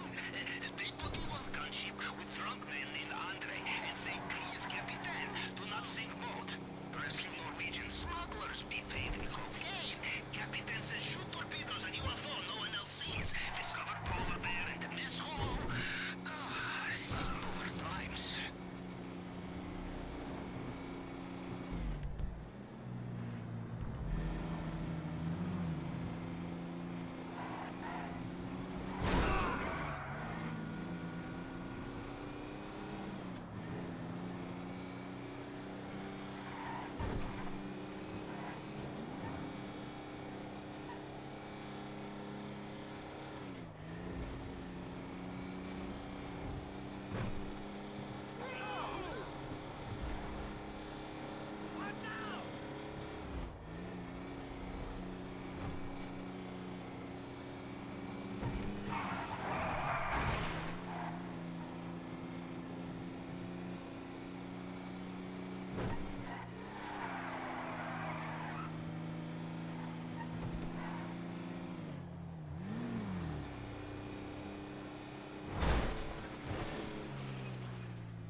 Remember, the key is confidence.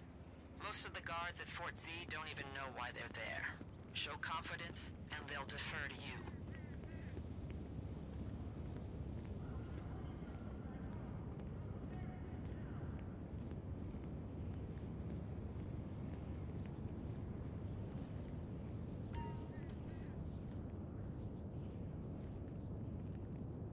All right, follow me. Get through there, access the elevator, and head to the hangar. This bringing back fond memories, Jody? I broke a lieutenant's nose in that hallway one time. What? Me too? Well, different hallway, but I also broke Lieutenant's nose. Wow, we have so much in common.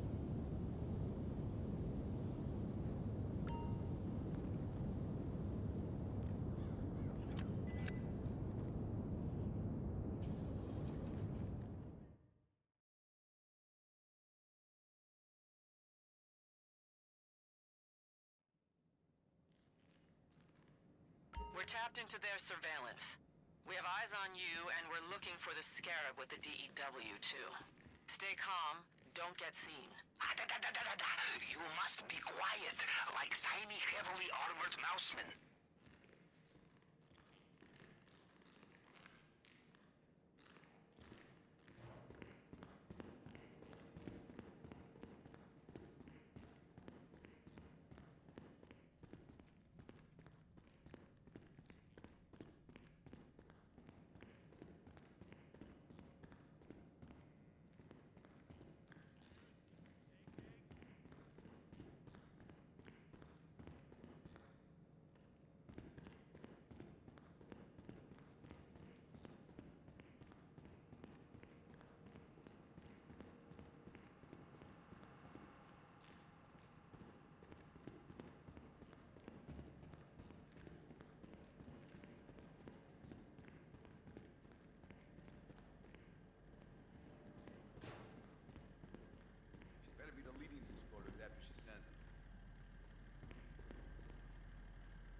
I hear you.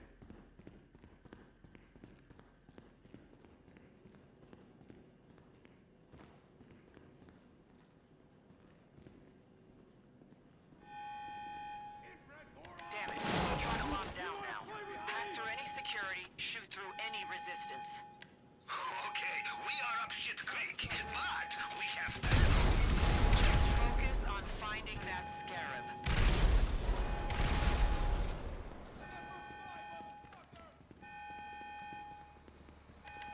Withdraw!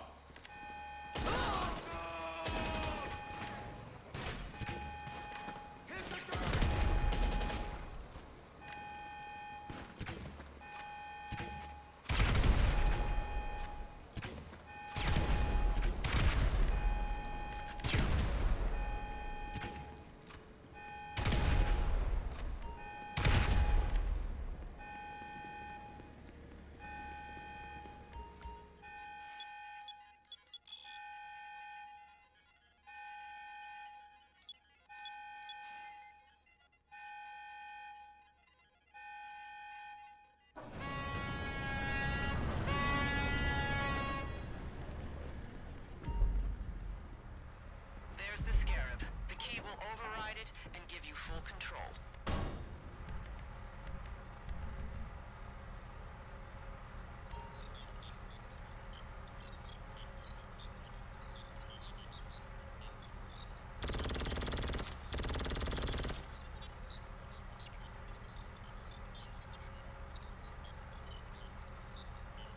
Yes, there is a tunnel out of hangar. Claw your way out like Siberian tiger breaking permafrost. The Scarab has a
Gosh, bro, this. You know, I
can't take your call right now.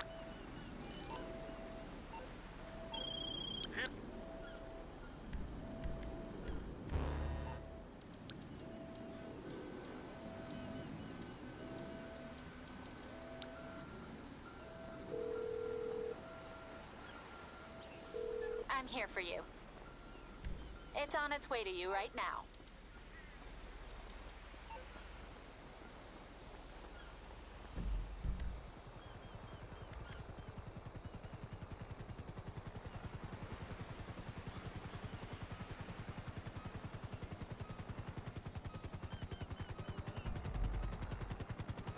Coming in for landing. Give me some space. Settle in and relax. We'll get you there safely. Feel free to help yourself to champagne. Where is it we're going then?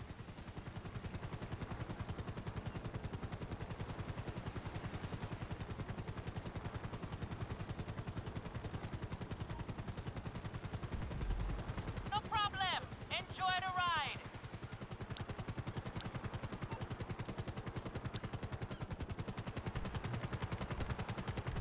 I fly for the LSPD, but I don't like cops. No, I don't.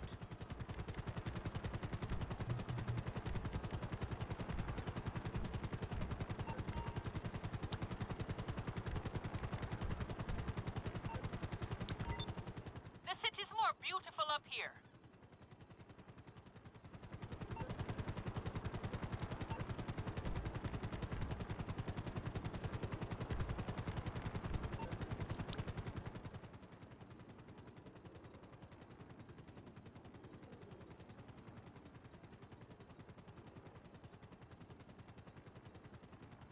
Are you comfortable? I do hope so.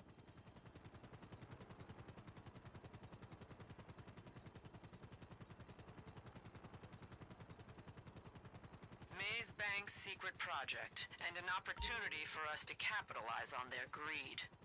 Project Breakaway, a secret slush fund feeding every major body in the U.S. The PD, FIB, IAA, ATF, you name them, Maze Bank handles their bribes. Got the info out of an ex-employee who's running scared, and he should be. The latest name on their payment is some new player in the arms scene, Eberhard Munitions. A serious investment.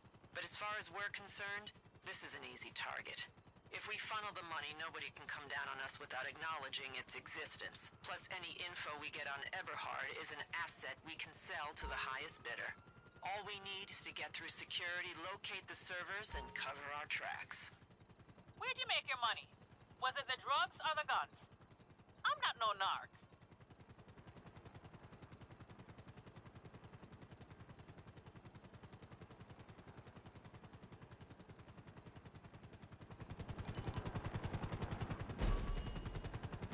I got you here in one piece.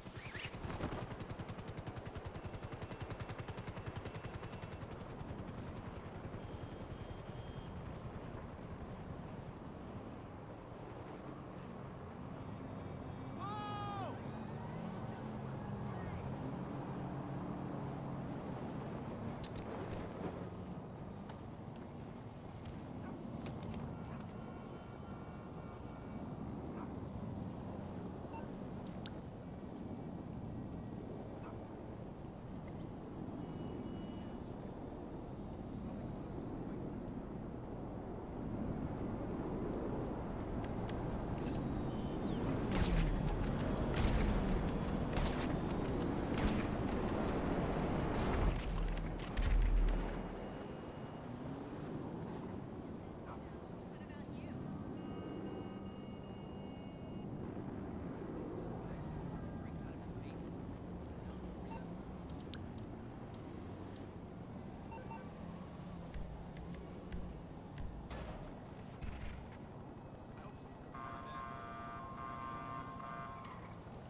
Oh, excuse me.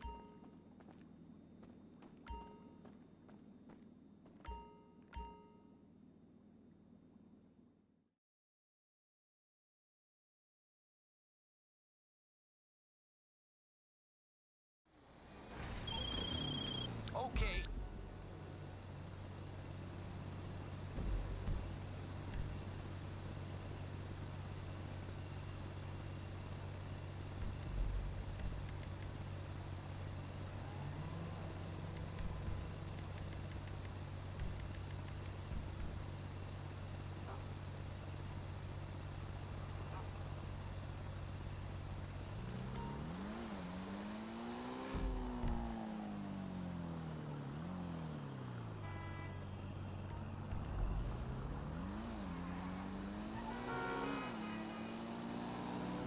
Now my insurance is fucked. That's way crazy. Fucking state is fucked.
Stole fucking 150 plus off of me. I just stole that shit. Just drop niggas on my session. That's what you doing?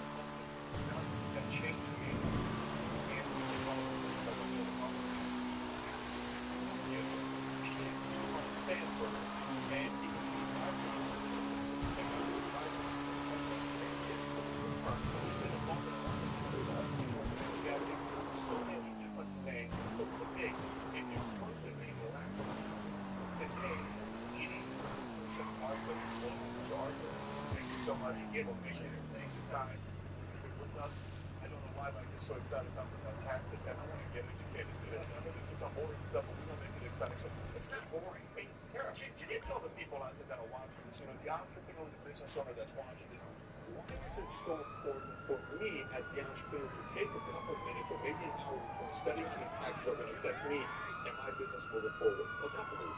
Taxes are a huge focus for the entrepreneur because the federal taxes are very big here.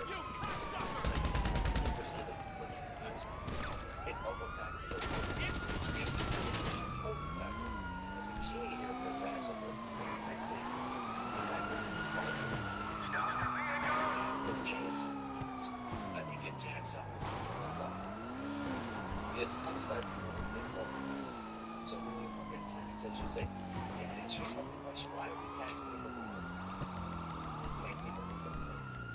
You can understand that we tax speeders to get them to stop speeding. We tax smokers to get them to stop smoking. But why did we tax people who are illegal? Why did we tax people who employ other people? Why did we tax businesses to make wonderful products that we're able to basically the revenue for the government? For a second, believe that those same effects that they have on smoking and speeding exactly the same way. So that's why we look at this and see how they can align that incentive because people want to get paid off of that. Yeah, I understand the tax dollars and not tax any kind of spend, which I can say that we're almost saying. Before you become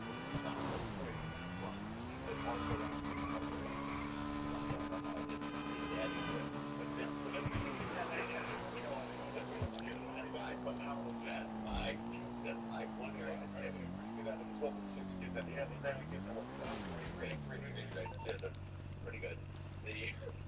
I went down. My dad went to Yale, my brother went to Yale, I went to Yale. At Yale, I didn't do very well every year, and so I took a year off. I went to the University of Munich. I was a math major, and there I encountered economics, and I loved it.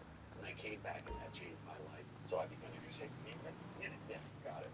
The University of Munich back then in 1961, 1963. Came back, graduated from Yale, Stanford. It's all basically my first job was at the University of Chicago. And then I came back to USC. USC there. So I was a professor there. And that ended especially Reagan was very I should tell it. Yeah, that's not true. The truth is, my godfather was the best friend. Just got it. It's all right. It's a privilege. Actually, I'm gonna need you to move out of my landing zone. For you to say that, that's true. Yeah. Oh, that's really true. But that's how it happened with Reagan. But I don't know if I have before. Make yourself comfortable. We'll try and make it as smooth a flight as possible. Help yourself to a glass of something. Just give me the location and I'll take care of the rest. I was looking for that because wake that up. So, I've been involved with this stuff for so many aspects. Is it okay for the government to just hold people forward to the yes, right? Okay. I'll have you there in no time. 2 times he voted for work. That's the different side. And so politically, I bet you're happy to be out the LS traffic. Has always been economics. So we're not talking any agricultural, social issues. We're not talking any that's it. And then the Congress because obviously we're not the expert. Take care of This is the only way to get around San Andreas. From the beach to downtown Los Santos before your hair's dry. But I never answer questions. And I appreciate that. So for me, some background with you, family side, I grew up here.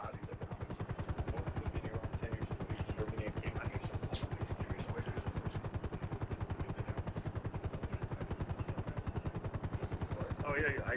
Let me tell you, Germany to me was not a great time to go. I did too. I didn't know why. I just had a I love Germany. I got the award maybe at the Eye of the Year. 4 or 5 years ago. We're up here above the idiot. Well, almost. Did you change it? Because you got a sense of it. I know. I speak fluently. I mean, it was like my first time. But that, without speaking it for 60 years, it's okay. So I'll get into it. So let's start. You know, I don't even mind being paid with your ill-gotten gains. Just don't tell my mommy. Know this. I was talking to a friend of mine, Byron Liddell, a very, very successful CEO, entrepreneur, owns a big business out of Chicago himself. And we were talking. I said, so tell me about what are your thoughts about Arthur Langford? He says, oh my God, I can't believe you're sitting down with Arthur Langford. You know, I had one time an opportunity to meet everything kind of makes sense up here. Business, very much involved in business and politics. And he says the thing that I'm so curious about is how come every time I bring up the Langford curve, most people in middle income and low income families know nothing about the Langford curve.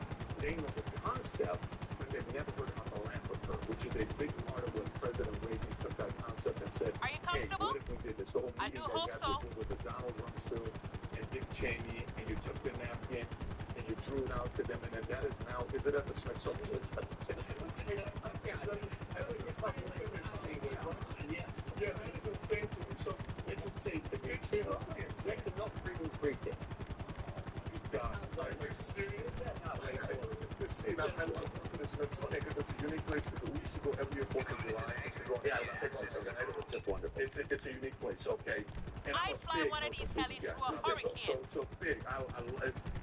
If I want to be, I got a letter here from Tom Soul that you will love. Yeah, let me get one. So I think it's a new book, right? Yeah, no, yeah. He's great. He's good for a guy. He's forever. I tell you, that's such a fine man to sign. Yeah, he's shy. He's shy. He is shy. He's not one who says running for the cameras and the nice and stuff. No, he's a very shy, self-effacing person. He's just a lovely man. Interesting. He's well, a great economist. Yes, and probably his brain is still as sharp as it was, so it's not like he still has it. It still terrifies me. Yes. Don't get his argument stops all. So, Margaret, this is what I like, and I want to just prepare what I like to do. Anything that I study, I like to study all opposite sides. There's some serious wind out there, and you wouldn't even know it. I read everything with, Communist Manifestos, the rules for radicals. I read everything. Good. I want to know opposing arguments, and I push my own arguments because that's what helps me either find a kink in my argument or helps me make my argument even stronger. Okay? We're just above the smog line. Mario, if you can come around over here to try to get this part, and obviously we'll put the visual on it for you guys to see as well. Why don't you take a second with this pen and just kind of show us what is the Laffer curve? Well, the Laffer Another curve CEO is with a death wish. Relationship between tax rates and total revenue. Okay. Now, there are two effects tax rates have on total revenue. One is when you raise tax rates, you collect more revenue per dollar of tax base. But when you raise tax rates, you make that activity less attractive, and you shrink the tax base. So I call it the arithmetic effect and the economic effect. And these two effects always work in opposite directions. Now, at 100% tax rate, if every time you went to the office, instead of getting a check, you got a bill, how long would you work? Not very long. Sure. So we start off here. Let's just do tax rates here and tax revenues here. At 100%. There'll be zero tax revenue. Here's here. Got it. So this is 100% tax rate. This is 0% tax rate. No, this is zero revenue. Zero revenue? Yeah, and now at 0% tax rate, you may work like mad. Okay, but there'll be no revenues either. Obviously, there's no tax rate on what you earn. No revenue to the government? Yeah, no revenue to the government. All to the government. Yeah, okay, specific. Okay. Now, when you start off at 100% tax rate, let's say we start from tax rate. Yeah. What'll happen is all of a sudden, a couple people start making 1%, 2%, whatever. Yes. And you see some of them starting to work when the government starts collecting revenue. And as you keep lowering the rate, they go until you hit up the money. When all of it starts, the arithmetic effect starts to dominate the economic effect. This is the economic effect out here. And all of a sudden you come back down to where the curve goes back to zero. True. Okay.